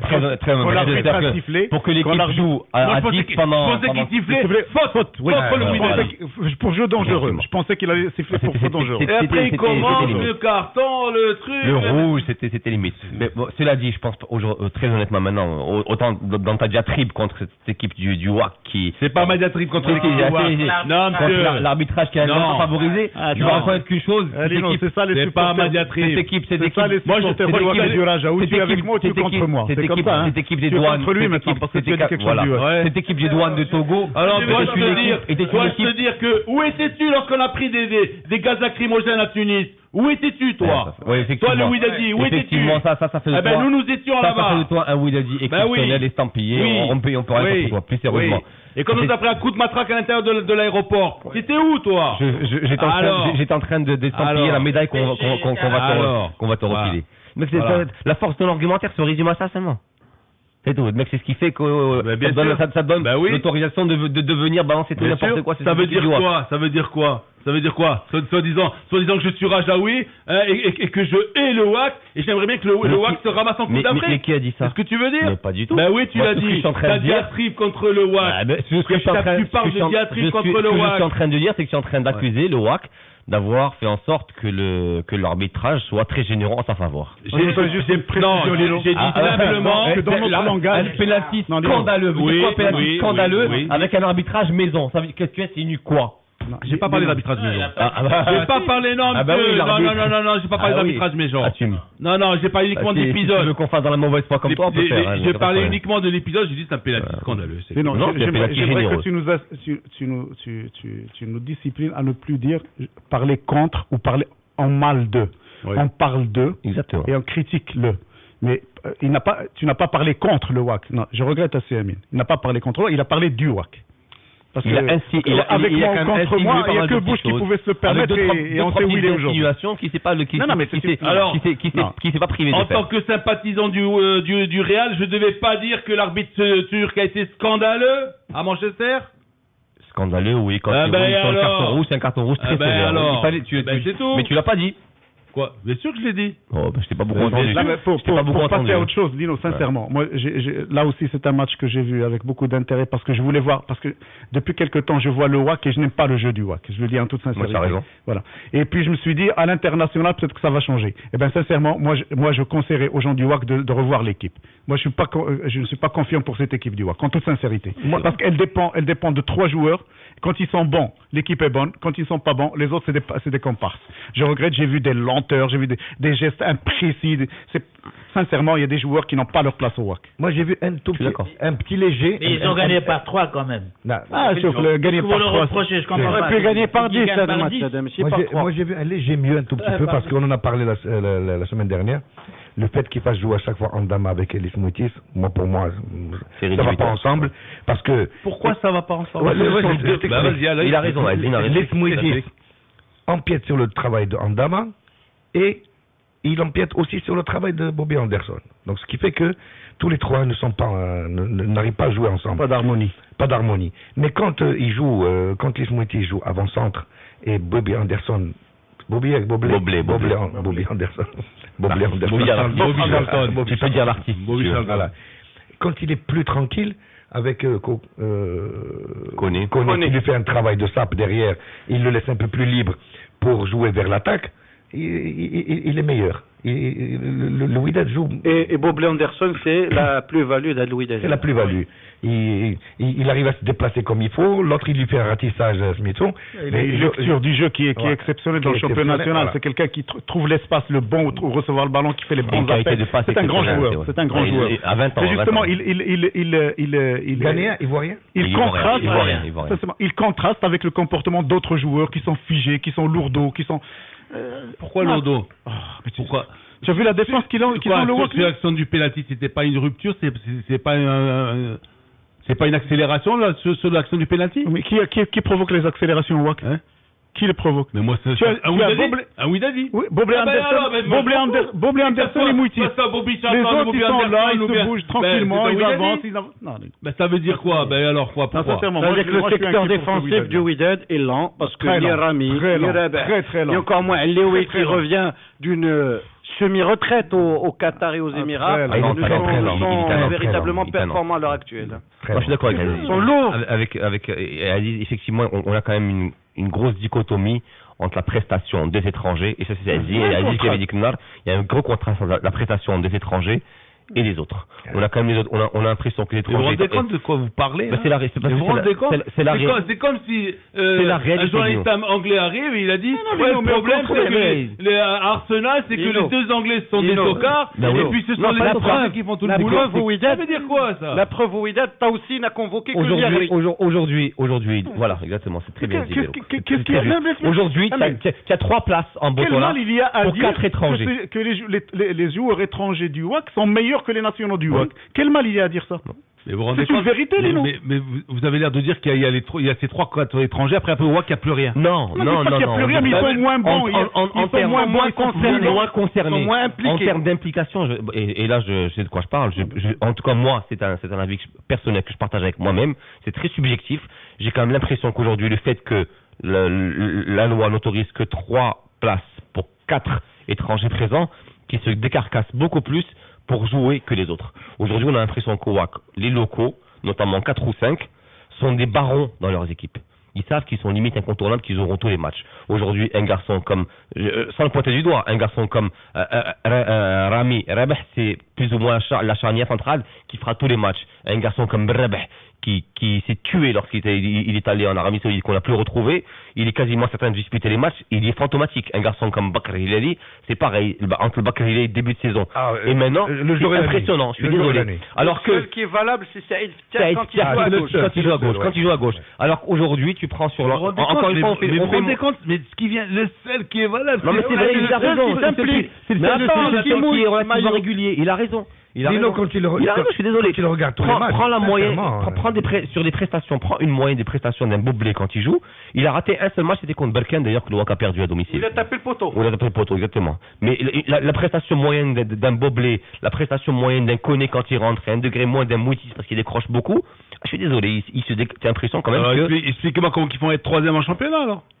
Comment est-ce qu'ils font? Parce qu'il y a 2 équipes meilleures qu'elles devant. Parce qu'il y a la garde rapprochée. Il y a 2 équipes meilleures que le WAC devant. Aujourd'hui, le Raja et les Forces sont meilleurs que le WAC au niveau de la prestation du jeu. Explique-moi comment ils pourraient être 13e ou 14e avec les Berkane, et tout ça. Ils ont la garde noire. Ils ont la garde noire qui leur tient qui leur sort la tête de l'eau. C'est pas non plus des manchots, quoi, le WAC. Il n'y a pas d'autre solution. Eh ben alors pourquoi ils sont pas Widadi, Eh ben alors, mais je comprends pas ça. Non, ça me rentre pas dans la tête, ça. Je comprends pas. Là, ils sont tous très bons. Ah oui, effectivement. On passe à autre chose. Il y a un raisonnement qui est... Est-ce que tu es dans une équipe? Est-ce que tu il n'est plus convoqué depuis de nombreuses semaines et qui revient à peine dans le groupe? Mais il revient très difficilement. Ce que nous avons constaté, et nous ne sommes pas les seuls. Moi, j'ai vu des tweets le samedi, en fait, pendant le match qui confirmaient pratiquement la même chose. C'est qu'il y a un clivage dans cette équipe. Il y a 2 niveaux dans cette équipe. Voilà, c'est tout ce qu'on dit. Et heureusement qu'il y a parce qu'il y a un niveau qui tire vers le haut, qui donne de l'efficacité, qui donne des buts, etc. Sinon, le reste, c'est très lent. Ça n'est pas le grand WAC dans ton rêve. Voilà. Alors, si tu comprends bien, il y a un coach sur le banc de touche, hein, qui n'est pas capable de mettre en valeur son effectif. D'un côté, Lino, la mise en place est très bonne. Tactiquement, le WAC est excellent. La mise en place est bonne, etc. C'est le rendement, Lino, et l'implication dans le jeu. Aziz, c'est relativement frileux en termes de proposition de jeu. Zaki n'a jamais été connu, n'a jamais été connu pour être un joueur. On parle de motivation. Non. On parle pas de football à l'état pur. Lino, tu as posé la question. On parle de motivation. Lino, tu as posé une question de savoir si aujourd'hui le coach mettait bien en place ses joueurs ou pas. C'est toi-même qui a relevé. Personne n'a parlé de Zaki à part toi. C'est toi qui l'as relevé. Donc on peut quand même te répondre. Mais parce que moi j'ai le courage de parler. Tandis que vous tournez autour du pot. Alors dans ce cas-là, on répond à ta question. Vous tournez autour du pot, vous. Va pas tourner autour du pot. Est-ce que vous tournez autour du pot? Ah, il y a les 4 qui jouent bien, les autres ne jouent mal, il n'y a aucun, ils sont pas valables, etc. Et tu trouves que ça, on tourne autour du pot avec ça? Ah bah oui. On te dit ça et on tourne autour du pot. Bah oui. La solution, c'est quoi? Parce que Zaki, il va leur changer leur moteur, le petit moteur qu'ils ont derrière, il va leur changer et puis ils vont jouer très bien. C'est pas Zaki. Est-ce qu'ils sont motivés? Est-ce qu'ils sont motivés, les joueurs? C'est pas une question de motivation. Ils n'ont pas les moyens, Lino. Ils n'ont pas les moyens. Ils n'ont pas les moyens. Quand tu as un joueur qui à peine arrive à courir de 10 mètres, 15 mètres, tu dis, parce qu'il n'est pas capable de faire une passe correcte, parce qu'une fois qu'il a couru 30 mètres, il est KO. Voilà, ça, tu n'y peux rien en tant qu'entraîneur. Tu fais avec ce que tu as. Donc le dispositif est bon, parce que si le dispositif n'était pas bon, peut-être que le WAC aurait pris des buts. Le dispositif est bon. Et qui serait 9e. Voilà. Donc le dispositif est bon. C'est qu'au niveau du rendement de certains joueurs, ils ne sont pas à la hauteur du grand WAC. C'est tout. Le WAC l'était clair. Vous m'avez pas convaincu. Regarde un peu de près les matchs. Regarde leur défense. D'ailleurs, Zeki, quand il a voulu jouer de manière plus ambitieuse en pressant plus haut, ils se sont retrouvés face à Berkane avec Sherez Ziraoui, Sherez Zarqtouni, Sherez Roudani. Fais de l'ironie, toi. Oui. Fais de l'ironie. Oui, je peux me permettre de la faire parce que c'est un constat que tout le monde a vu. À moins de porter des lunettes avec de gros verres, le match bien. Non, on est en train de parler de choses sérieuses quand même. 4 subsahariens qui sont dans le club, c'est les meilleurs. Pourquoi ils sont les meilleurs? Parce que d'abord, on les aurait jamais recrutés, ils ont été les meilleurs. Maintenant, leur impact est négatif sur les autres. Il ne faut pas parler de... On est en train d'analyser. Il faut dire qu'est-ce qui se passe au HAS effectivement pour que les autochtones, les locaux, ne se manifestent pas à leur top niveau et qu'ils reculent. Même. Alors, il y a une problématique, c'est vrai. D'ailleurs, Belouk a très bien relevé. On a quand même un entraîneur national qui aujourd'hui donne la priorité, on l'a vu dans sa liste, aux locaux par rapport aux joueurs de la diaspora. Et cette équipe du WAC qui est 3e du championnat, qui est quand même, comme dit Azine, le grand WAC, elle n'a qu'un seul appelé qui est comme le gardien. Parce qu'il est là de manière historique. Voilà. Et il y a pas un autre. Je pense pas que Taoussi soit fou. Donc si Taoussi, au bout de 8 mois de fonction, estime qu'il n'y a aucun joueur de champ valable pour faire partie des 23, c'est qu'il y a problème. C'est qu'il y a problème. C'est la même chose au Raja parce qu'ils ont Mabidi, ils ont Coco, et eux aussi ils prennent le milieu de terrain. Mais tu dis, et ben voilà, c'est quelque chose qui est récurrent. Ahmed ou Shakir et compagnie qui sont dans la seule équipe marocaine qui n'a pas de joueurs étrangers. Bon, en attendant de revoir le règlement, donc conseil pour les achats.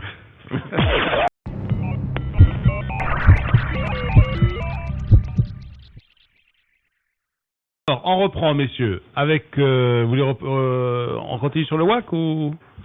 Tant qu'il est là encore, le petit là, parce que... Faut en profiter. Faut en profiter, hein. Faut en profiter. Qu'on lui mette une autre couche encore. Alors, pour ça, on va parler de Botola Pro, alors. Allez-y. Alors, Botola Pro, qu'est-ce qu'on peut dire? Berkane et Waf, c'est un petit peu les stars de la journée? Ouais. Oui, El Mrini et Tnebel sont aussi les stars de la journée. Ah, cette fameuse histoire, celle-là aussi. Bon, ça c'est... Voilà ça. Non, mais voilà qui vient au terme d'un match de football où il y a eu 5 buts. Ben voilà, c'est bien ça. Entre l'ex-entraîneur du CODEM et des joueurs du club de la cité ismaélienne. Qui l'a fait jouer lui, qui l'a titularisé. Avant il ne jouait pas. Son Brini n'aurait jamais joué, alors c'est extraordinaire. C'est ce qu'il a dit. C'est vrai, c'est vrai. Avec un doublé de du futur norvégien plutôt. Oui, dernier match. Très bien fêté par les Safios. Qui n'a pas été appelé, comme on a dit. Et Taoussi a dit que c'était pour raison disciplinaire. On l'a dit ici. On l'a affirmé. On l'avait dit. Et Taoussi a dit que s'il s'était excusé en disant je suis blessé et je ne peux pas venir, il aurait convoqué ou Salhi ou Yajour pour tenir sa place. Mais ce match entre le CODEM, entre l'Olympique de Safi et le CODEM était un match barrage parce que si Safi perdait, il se retrouvait dans la zone des équipes qui allaient se battre pour le maintien. Voilà, ils sortent un peu la tête de l'eau, renouent avec la victoire, avec Al-Brini qui connaissait bien son CODEM parce qu'il connaît tous les joueurs. Al-Aql. Ils ont retapé leur terrain aussi, c'est bien là. Oui, le gazon est de meilleure qualité. Le gazon est extra là. Tu vois quand ils veulent travailler les élus, ils travaillent, Aziz. On a eu le droit quand même. Et d'ailleurs, il faudrait juste savoir que sa fille est en train de chercher plutôt à l'aller terrain pour pouvoir construire un stade qui serait dédié à la pratique digne du club. Et là, ce qui est drôle, c'est quand même que le football se transforme au lieu de parler du résultat du match et de le juger sur le plan technico-tactique, on puisse parler d'Hadak Darbo, la Khor Provoca, la Omchal Sbetar, etc., parce que c'était le niveau zéro du football samedi soir. On parlait plus, on aurait mis photos, faits divers que match de football. Mais ça a été tellement commenté que nous, on va passer un peu au match, non? Comment c'était commenté quoi? Sur notre radio, assez longuement, le jour même du match. Et l'entraîneur de l'OCS a pris pour son grade, et les joueurs ont pris pour leur grade, et le président du CODEM a été aussi... C'était vraiment parodie au Safi. Alors, Safi a battu le CODEM 3-2. Qu'est-ce qu'il y a eu encore? Il y a eu Benimel Khoribga 0-0. Match... Benimel qui a joué chez elle pour la première fois de la saison. Ouais, avec un terrain complet. Ouais. Mais par contre, j'ai vu c'était un complet 3000 spectateurs. Lino, moi je préfère sincèrement avoir des terrains comme ça avec 5000, 6000 spectateurs que d'avoir des terrains de 45 000 places où il y a 2 tendus et 3 pelés. D'ailleurs, le comparatif entre le FUS et les phares, il fallait le faire. On n'a pas déplacé le stade, mais il y avait 10 000 personnes sur le match des phares et il y avait 200 sur le match de Champions League. Par contre, j'ai vu des séquences hier dans le match de Bni Mellal. Incroyable, surréaliste. Il y avait des gens qui ne faisaient pas partie du terrain, qui étaient dans les maisons d'à côté et qui t'envoyaient des clairons. Ils envoyaient des clairons sur le public. Un truc de fou. Là, et le dispositif sécuritaire était renforcé, mais il était là pour les spectateurs, pas pour ceux qui allaient jeter. Et oui, parce que les autres, ils étaient sur les maisons. Mais l'essentiel, c'est qu'ils ont leur terrain, maintenant ils vont jouer devant leur public, ils vont retrouver leur identité, ils vont retrouver cette histoire quand même de Bni Mellal, qui a son public, qui a été privé de son équipe depuis la montée. Il faut dire chapeau bas aux dirigeants du RBM, parce que ils ont quand même tenu parole, il fallait que l'équipe joue juste avant la fin de la saison. À domicile sur un terrain artificiel. Voilà, c'est fait. La balle est dans le camp de Berkane parce que la Renaissance sportive de Berkane, la Renaissance sportive de Berkane attend toujours de jouer devant son public. Oui, mais un match hier vraiment insipide. Vraiment un match Yen Bzab. Berkane Kousseima? Ah ouais. Non, RBM, c'était un derby régional. Une seule occasion. Bon, mais c'était disputé quand même. Ça accrochait, ça bataillait, ça donnait des coups de pied, ça bougeait un peu. C'est pas un 0-0 tacite, tu vois. C'est pas Berkane contre.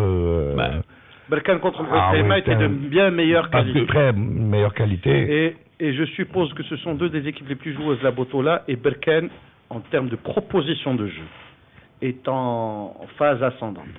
Mais ils étaient trop brouillons hier, trop brouillons. Ils ont eu une multitude d'occasions pour marquer. Il n'y avait pas le métronome, il n'y avait pas Brabah, il n'y avait pas aussi Azim, et il n'y avait pas Baltam, qui sont quand même trois joueurs qui ont énormément contribué au succès face au Wydad la semaine dernière. Ils étaient soit suspendus. Ils ont fait avec les moyens du bord. Mais et encore une fois, chapeau, parce que ils prennent un nul face à Tétouan, un autre face au Mas, ils accrochent le WAC, ils battent le Shabab Rif Husseima et ils sortent de la zone. Comment ils accrochent le WAC? Ils se battent le WAC. Ah bon, t'as dit ils accrochent. Accroche, c'est un insulte. Ils prennent 3 points au WAC, Assidi. Mais ça fait quand même un beau pécule pour l'équipe. Non, mais ils ont une réaction, parce qu'ils ont été piqués un peu par le but qu'ils ont encaissé par une faute de Mohamedina, là. Oui. Sur une faute de Mohamedina, ils ont réagi, mais ils ont réagi d'une façon désordonnée. C'est-à-dire qu'ils auraient pu marquer 4-5 buts, ils auraient pu marquer hier. Sincèrement, 4-5 buts, facilement. Mais la précipitation et le fait de vouloir aller marquer très vite, et en plus, d'après ce que j'ai entendu, ils avaient au bout du match une prime de 15 000 dirhams. Ça peut-être, je dis pas, mais ça peut-être joué un peu sur leur... Donc, ce qui fait qu'ils ont joué... Et ils jouent à l'extérieur, toujours eux, ils n'ont pas de terrain non plus. C'est toujours Oujda. Et bon, il faudrait aussi, pas de public. Je dirais, stigmatiser la bêtise d'Abdallah Lewa, qui marque le deuxième but, qui a déjà un carton jaune et qui se fait avoir avec la fameuse mode d'El Haïd le maillot d'El pour célébrer le but. Carton jaune, carton rouge, et tu pénalises ton équipe. Qu'est-ce que ça veut dire? n'importe quoi. Vous êtes haï le maillot? Ça veut dire quelque chose? C'est du n'importe quoi. Ça veut dire un carton jaune. Là, le joueur quand il enlève, ça lui rajoute quoi ça? Mais c'est parce qu'il n'y a plus de président, c'est tout. Un président qui respecte, ni entraîneur ni président. Ils doivent le prendre en sandwich, l'entraîneur, le président. Ils disent, tiens, alors, étant donné un match suspension, bon, nous on va t'en donner plus d'eux, tant d'amendes, etc. Et c'est sûr que tu le refais plus, ou vous ne le refaites plus. Mais rappelez-vous, Chemar l'avait fait une fois pour écoper d'un rouge. Hein. Alors là, qu'est-ce qui se passe dans la tête des joueurs? Moi, je sais pas. Par contre, le Hussima, elle qui est... Quatrième défaite d'affilée. Ouais, quatrième défaite d'affilée, oui. Et eux qui étaient dans le ventre mou du classement et qui pouvaient prétendre animer le championnat, regardent maintenant derrière le rétroviseur. Il y a un petit point d'avance sur Berkane. Non, mais hier, on avait l'impression qu'ils étaient fatigués. Ils jouent très bien, ils font de très bons matchs. Mais Berkane, sincèrement. Ils ont été un peu dopés avec le but qu'ils ont marqué. Ouais. Mais après, ça a été très compliqué pour eux, très très compliqué. Ils n'ont pas su gérer leur but d'avance. Non, parce qu'il y avait une déferlante d'assaut des Berkanais. Ils les ont pas laissés respirer, même un peu dans la... Mais quand même, vraiment, ils les ont pressés. Et Berkane étant bien... Ce qu'on appelle le football de province, mon cher. Ah oui, ça a toujours existé au Maroc. C'est la force du football marocain, ça. Mais ils ont les Khmisset, les Sidi Kassem, les Stat et compagnie. Ah oui, et les Beni Mellal. Et ouais, une chose. Même avec le football que proposait Stat avec Abdallah Stati. Bien sûr. Et ouais, Aziz, non, mais je veux dire aussi, ça se joue avec beaucoup de détermination, beaucoup de. Et on critiquait la trêve aussi. On critiquait la trêve pour certains clubs qui étaient en phase ascendante à la fin des matchs allés. Voilà un club qui a bien profité de l'arrêt du championnat pour faire une bonne préparation physique, pour jouer quelques matchs amicaux, ils en ont disputé 8, et pour pouvoir amalgamer leurs nouvelles recrues. Ça donne des résultats. Pour l'instant, Berkane est en phase ascendante. Il va falloir qu'il maintienne les résultats, comme le Wydad de Fès. Non, mais Wydad de Fès, c'est autre chose. C'est un club qui a très bon match. Très bien. Très joli match. Très bien structuré. Pratiquement tout. Ah oui, tout le monde. Le but égalisateur du Wydad de Fès face au Maghreb de Tétouan, juste après la remise en jeu, parce que Tétouan a ouvert le score à la 14e minute. Joli but de Baraka. Oui. L'appel de balle derrière le dos des défenseurs, le timing entre Shkelet s'est fait avoir sur celle-là. Shkelet qui est un peu lent à la détente, qui a la belle reprise, la tête lobée, magnifique. Mais la réaction avec ce joueur qui a éliminé 4 défenseurs dans un mouchoir de poche. Louedi. Comme quoi, il faut un peu de réussite aussi. Un peu de réussite et un peu de technique. Là, égaliser tout de suite 2 minutes après. Mais il a dribblé 5. Il a dribblé tout le monde. Il y en a combien qui dribblent tout le monde et qui mettent la balle d'or après? Oui. Attends, ils ont fait tout le boulot. Il a dribblé 4 joueurs. Il s'est retrouvé face au gardien. Il a eu le temps de le feinter, Tahal Kinani, et il l'a mis dans l'angle opposé. Et ça, c'est un. Combien aurait tiré sur le gardien? C'est un jeune joueur. Très jeune joueur. Parce qu'il faut aussi mettre à l'actif de Charlie Rosli qu'il a lancé en première division 2 jeunes joueurs qui font le bonheur de l'attaque du Wydad de Fès. Le Wardi et le Wadi. Sincèrement, depuis que le coach du WAF a écarté les vieilles. Écarté les vieux là. Et en plus, il en a écarté encore un hier. Falah, je l'ai pas vu. Falah, lui aussi. Avec toute la jeunesse qu'il y a là maintenant, il y a le Wardi, il y a le Wadi. Moi, je reste persuadé que dans tous les clubs du Maroc, tu as des jeunes comme ça, des feux follets qui vont apporter du sang neuf, qui vont apporter du génie, qui vont apporter des choses. Fasse confiance. Mais qu'on bloque. En attendant en faisant jouer des joueurs qui ont fait le tour du club du Maroc, qui n'ont jamais rien apporté. Jusqu'à présent, il y en a 2 qui ont pris ce risque-là, Oscar et Rosli. Non mais attends, tu as vu celui qui a marqué le but, le Genati. Ça fait 4 ans qu'il n'a pas marqué où il est de Fès. Il faut au moins qu'il perde 10 kilos. Non mais qu'est-ce que le Genati? Bouda, au Maqboul. S'il marque. Il est rentré pas demain qu'il va se mettre au régime, les gars. Eh ben oui, il a marqué aujourd'hui. Il a marqué hier. Bon, ce soir, il y a un certain Raja. Ce soir. S'il te plaît. Oui. Hier, j'ai fait un essai. Bon, j'ai regardé le match, bien sûr. Je l'ai enregistré. Et après, je l'ai repassé en vitesse rapide 2. C'est-à-dire pour voir un peu, est-ce que les 2 équipes, parce qu'on parle de Tétouan qui garde souvent la balle, et Loire qui joue un joli jeu, j'essaie de voir est-ce qu'ils allaient faire 4-5 passes successives. Je pense que sur 1h30, 4-5 fois, ça s'est réalisé. Il y avait de l'engagement. Il y avait beaucoup d'engagement. En première mi-temps, il y avait beaucoup d'attaques. Il y avait beaucoup plus de percussions. Deuxième mi-temps, un peu moindre. Mais essayer de voir Tétouan toucher la balle 3-4 fois, c'est très très difficile. Tétouan, il lui manquait des tauliers, parce qu'il n'y avait pas Benenia, il n'y avait pas Kroos, il n'y avait pas... tu as des joueurs importants qui manquaient au dispositif. Par contre, moi, je suis épaté par Wydad de Fès, parce qu'ils ont pris 7 points sur 9 possibles les 3 derniers jours. Eh ben, on verra qu'est-ce qu'ils vont faire contre les phares. Prochaine journée. Prochaine journée. Eh oui. Alors, Amine, dis-nous qu'est-ce qui va se passer. Ce qui va se passer, c'est que déjà, la journée va être reportée. Déjà. Parce que les phares vont jouer un match retour de Coupe d'Afrique. En attendant que le WAF se fatigue. Et il y a un autre problème qui sera posé au mois d'avril. Et oui. Pour les clubs casablancais. Et les Coupes d'Afrique. Non, mais la Coupe d'Afrique. Non, et la Coupe d'Afrique, les U17, le complexe Mohamed V sera occupé parce qu'il y a le groupe du Maroc. Ils iront au stade Casablanca et Marrakech. Ouais, donc, Rajamas aura lieu probablement au stade Jego. علاش ما داروش مراكش وطنجة؟ داروا كازا ومراكش. لا كازا مراكش. Ils ont fait la proposition. J'ai l'impression que le stade Tanja finalement on l'a construit pour rien. Ouais, pour le. Bon, messieurs, il va y avoir ce soir Raja Agadir, Raja Hassania d'Agadir. Sans un supporter au stade. À huis clos. À huis clos. À huis clos, oui. Il y avait quelques absences. Il y a Bozouk Hafidi et Mabidi, non? Et Mabidi, c'est avec la Centrafrique. Ouais. Mabidi aussi. Oui, il y a 3 absences. Mais il y a 5 absences au Hassania d'Agadir. Mais ils ont une grande bande de touches, le Raja. Le Raja, oui. C'est une grande équipe. C'est une très grande équipe. Ils ne doivent pas se dire qu'il leur manque qui que ce soit. Ils affrontent la seule équipe qui les a battus en Botola. Ouais. Oui. Au match aller. Au match aller. Ouais. Donc même s'ils ont 5 ou 6 absences, c'est pas grave. Ça, c'est un rappel historique. C'est un rappel historique. C'est le Raja qui quand même. Et Mustafa Madir, je ne sais pas s'il va récupérer tous ses titulaires. Il n'y a jamais un 102 ou quoi? Non, je ne sais pas si Madir va récupérer tous ses titulaires parce qu'il a gagné ce match en ayant tous ses joueurs à 100%. Mustafa Madir qui ne fait pas beaucoup de bruit, mais qui a une équipe qui se tient honorablement dans ce championnat. Alors le BSAT, Chagir, le Hassania est le dernier des clubs dont on peut dire qu'ils ne sont pas menacés. Parce qu'à partir de Hassania, tout le monde est menacé. Il y a sa fiche, Dida, etc. Tout le monde. Oui, et il n'a perdu que 3 matchs depuis le début de la Botola, mais il fait beaucoup de matchs nuls, 12. Beaucoup de matchs nuls. Et tout le monde est menacé de se faire prendre par sa place par le Kokob ou par Salé. C'est ça. Voilà, avec pour l'instant, l'aspiration se fait par le bas avec Bnimlel et Kodem en pole position. Ils ont joué tous leurs matchs et ils sont à 16 et 17 points.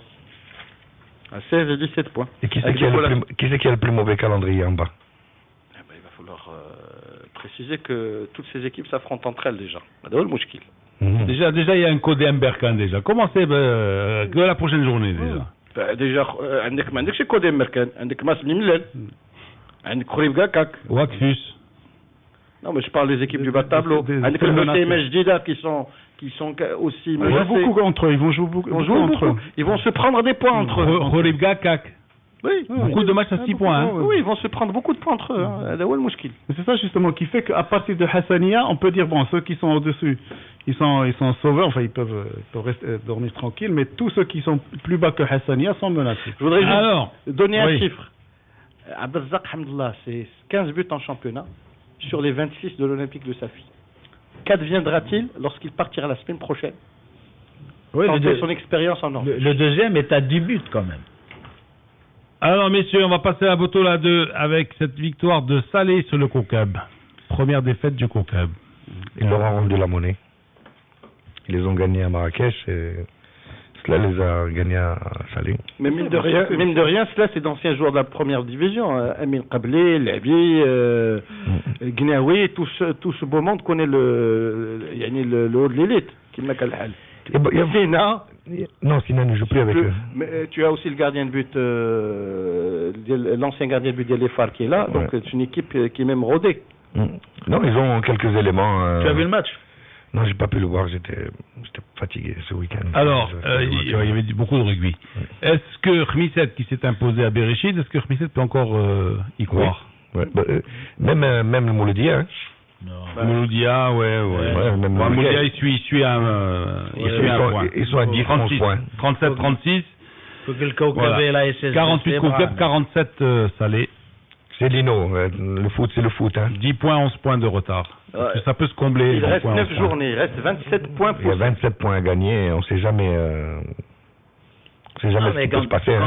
Quand tu as un match comme ça entre les co-leaders, les deux, on dira ça comme ça, et puis quand le président du COCUB il vient pour parler de misère, pour parler de grève, pour parler de brassard, pour parler franchement, quand on joue, c'est très très complexe. Là, tu joues la réalité. Mais ça, on l'a vécu. On était, tu te rappelles, à Marrakech avec Lino.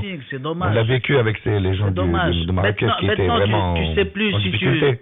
Tu ne sais plus si tu dois fêter ton équipe qui va monter ou alors si on va rester encore dans...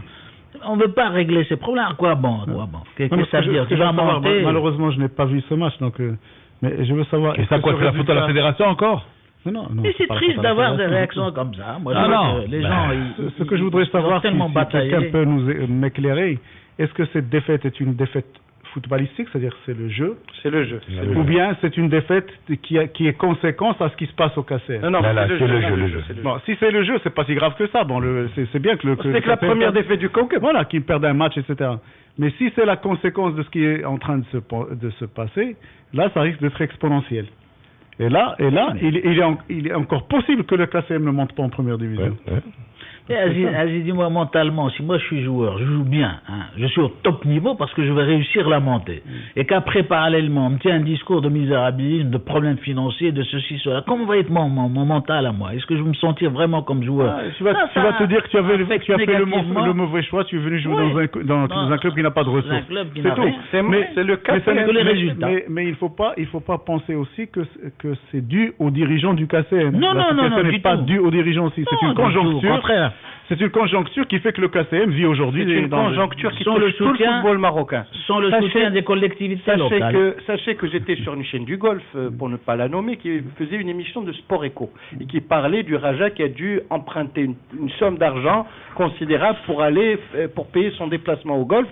Et l'analyste leur a dit c'est la réalité du football marocain parce qu'il y a une baisse des recettes, parce qu'il y a une baisse des recettes, parce qu'il y a une baisse des recettes, parce que il y a une inflation en termes de salaire et il y a beaucoup de choses qui pour l'instant handicapent le football marocain à l'heure actuelle. Si c'est en première division, que dire de la deuxième division? Mais qui se mêle de ce qui leur regarde. Ouais. Tu leur as pas dit? Ils se mêlent de ce qui leur regarde. Oui, ils se mêlent de ce qui leur regarde. Attends, ils font leur boulot. Ils se mêlent de ce qui leur regarde. Quand on analyse objectivement les parts de notre football et on dit qu'il y a inflation des salaires, il y a baisse des recettes et il y a problème financier, eh ben on en parle. Ça veut dire quoi, ils sont dettes? On ne prête qu'aux riches. Voilà. Ben voilà. Ils leur ont demandé du fric à eux? Non. Ils n'ont demandé à personne. Vous m'avez payé tous leurs joueurs, tout le monde est nickel, tout le monde part impeccable. Alors, c'est la fédération qui ne paye pas. C'est la fédération qui balaye devant leur porte, mais qui ne t'échit mouchkil. Mais là, quand ils font une analyse réaliste de notre football... Franchement, tu n'as rien à faire le week-end que de regarder une chaîne du golf. Tu n'as rien à faire. À 10h du matin. Avec le Oula, avec 2M, avec Riyadiyya. À 10h du matin, je m'informe. Je fais mon travail. Je fais mon travail. S'il y a une chaîne quelconque, là où elle est dans le monde, qui parle du Maroc, moi je pense qu'on doit regarder. Oui. Qu'on doit regarder pour comprendre comment nous voient les autres, comment nous perçoivent, comment nous sommes perçus. Je regrette, même quand tu zappes et que tu vois un truc sur le Maroc, même quand c'est dans une langue que tu ne comprends pas, tu colles à l'image, tu essaies de voir comment on te perçoit. Alors, a fortiori en langue arabe, quand l'analyse est objective, parce qu'on ne jette pas l'anathème, on dit juste... Tu t'enfonces de plus en plus. Non, bon, je ne m'enfonce pas. On a dit que Khmissat il pouvait encore y croire. Alors, si on parlait de deux petits clubs casablancais, le TAS qui a été battu par Bernoussi, franchement sans pitié Bernoussi. Deuxième derby d'affilée gagné par Bernoussi. À la 90e minute. Deuxième derby. Bernoussi mathématiquement sauvé. Non, mais c'est bien. Bernoussi nous dit nous on fait pas de jaloux. Le RAC cette semaine, le COF la semaine d'après, le TAS. Voilà, c'est tout. Donc, voilà. Par contre, Bernoussi Lino est une équipe qui humainement, potentiellement, peut jouer en première division. On le sait tous. C'est une stratégie de ce club-là qui s'est dit, moi je me mets dans la formation, je reste en deuxième division et je suis tranquille. Voilà, mais sinon, ils ont un potentiel, parce que bon, ils ont d'abord une base sociale extraordinaire derrière. C'est tout un quartier. C'est une équipe de quartier. C'est un peu Chelsea. C'est un peu. Mais Retafe, c'est un peu Chelsea. Tu as été au terrain de Bernoussi, toi? Il y a combien de spectateurs? Non, mais attendez. Tu as vu le quartier de Chelsea par rapport à Bernoussi? Il y a combien de spectateurs à Bernoussi? Ça rime bien. Combien de spectateurs à Bernoussi? Non, c'est bien beau de dire, il s'identifie à un quartier. Il y a combien d'habitants, Sidi Bernoussi? Allez, vas-y. À toi de me le dire, Casablanca. Moi, je suis pas Casablanca. Sidi Bernoussi doit y avoir entre 500 et 600 000 habitants, moi. Il y a 500-600 000 habitants. Il y a combien de spectateurs qui vont voir? Combien de gens vont voir le match du rachat de Bernoussi? Je ne sais pas, tu me le dis, toi. Moi, je n'y ai jamais été. Quelques dizaines. Bah, j'en sais. Quelques centaines dans les grands matchs. Sauf que Lino, ce que je sais, et là j'ai une bonne information, c'est qu'ils ont une pépinière de gosses extraordinaire. Oui, je suis d'accord. Ils ont des formats, mais c'est ça qui m'intéresse. C'est ça qui m'intéresse. Et ils ont décidé de ne pas voir plus loin que ce qu'ils peuvent. Oui. Parce qu'ils savent pertinemment que si jamais ils montaient en première division, ils n'auraient jamais les moyens de survivre. Donc ils survivent en formant des joueurs, en les offrant aux autres clubs, etc. Mais il y a beaucoup, il y a beaucoup de joueurs. Non, mais ce que je voulais dire, c'est quand on critique le FUS. Hein, et là, franchement, on a une équipe vraiment qui s'identifie à un quartier qui s'identifie à une équipe. Yak, tu peux pas plus que ça. Le Rachat Bern aussi, Sidi Bern aussi, d'accord. Ben finalement, le quartier, est-ce qu'il suit le club? Non.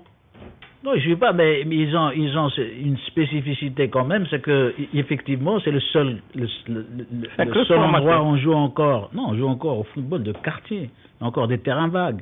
Et ça, c'est une spécificité qui donne justement cet élan. Alors, une quoi? Une Le football de quartier. Une cité. Ah, tu veux revenir en arrière. Par contre, il y en a un qui est satisfait, qui se frotte les mains, Mendoza. Qui a fait match nul à Tanger. Il a fait match nul à Tanger, qui leur a dit bye bye les ennuis. Il a rejoint l'Olympique de Marrakech. Je rejoins l'Olympique de Marrakech, je dois gagner le match face à l'Usmo. Ah d'accord. Pour sortir de la zone être relégué. Alors, parce que la dernière fois tu le donnais relégué. Par contre, il va sauver. Il va sauver. Et Xpatadla, c'est la déroute, hein. 3 défaites consécutives. Lino, ils sont pas loin aussi, ils sont à 15-17, tu sais. Mais ils ont perdu 3 matchs de suite, Xpatadla. Ils ont perdu contre le RAC, ils ont perdu à domicile contre l'Usmo, je crois. Ils ont perdu contre l'Usmo dimanche, et ils ont perdu sur le terrain. Il faut voir ce qui se passe chez eux aussi. Ils ont des problèmes financiers monstres, là. Ils croulent. Il y en a un qui a sorti la tête de l'eau, c'est l'Union de Mohamedia. Et dire qu'ils étaient en première division, ceux-là. Oui, il y a 2 ans. Et dire qu'ils ont une bonne infrastructure. Et dire qu'ils ont aussi un football de ville. Et tu sais d'où ça vient, ça? Tu sais d'où ça vient? Des stabilités techniques. Quand ils sont montés en première division, ils ont attrapé le Sirocco. Oui. C'est ça le problème de ces clubs-là. Ils avaient une équipe avec laquelle ils sont montés en première division. Ils sont allés acheter 10-15 joueurs. Ils ont viré tout le monde. Ils ont enlevé tout ce qui était à la base de ce club-là, et voilà.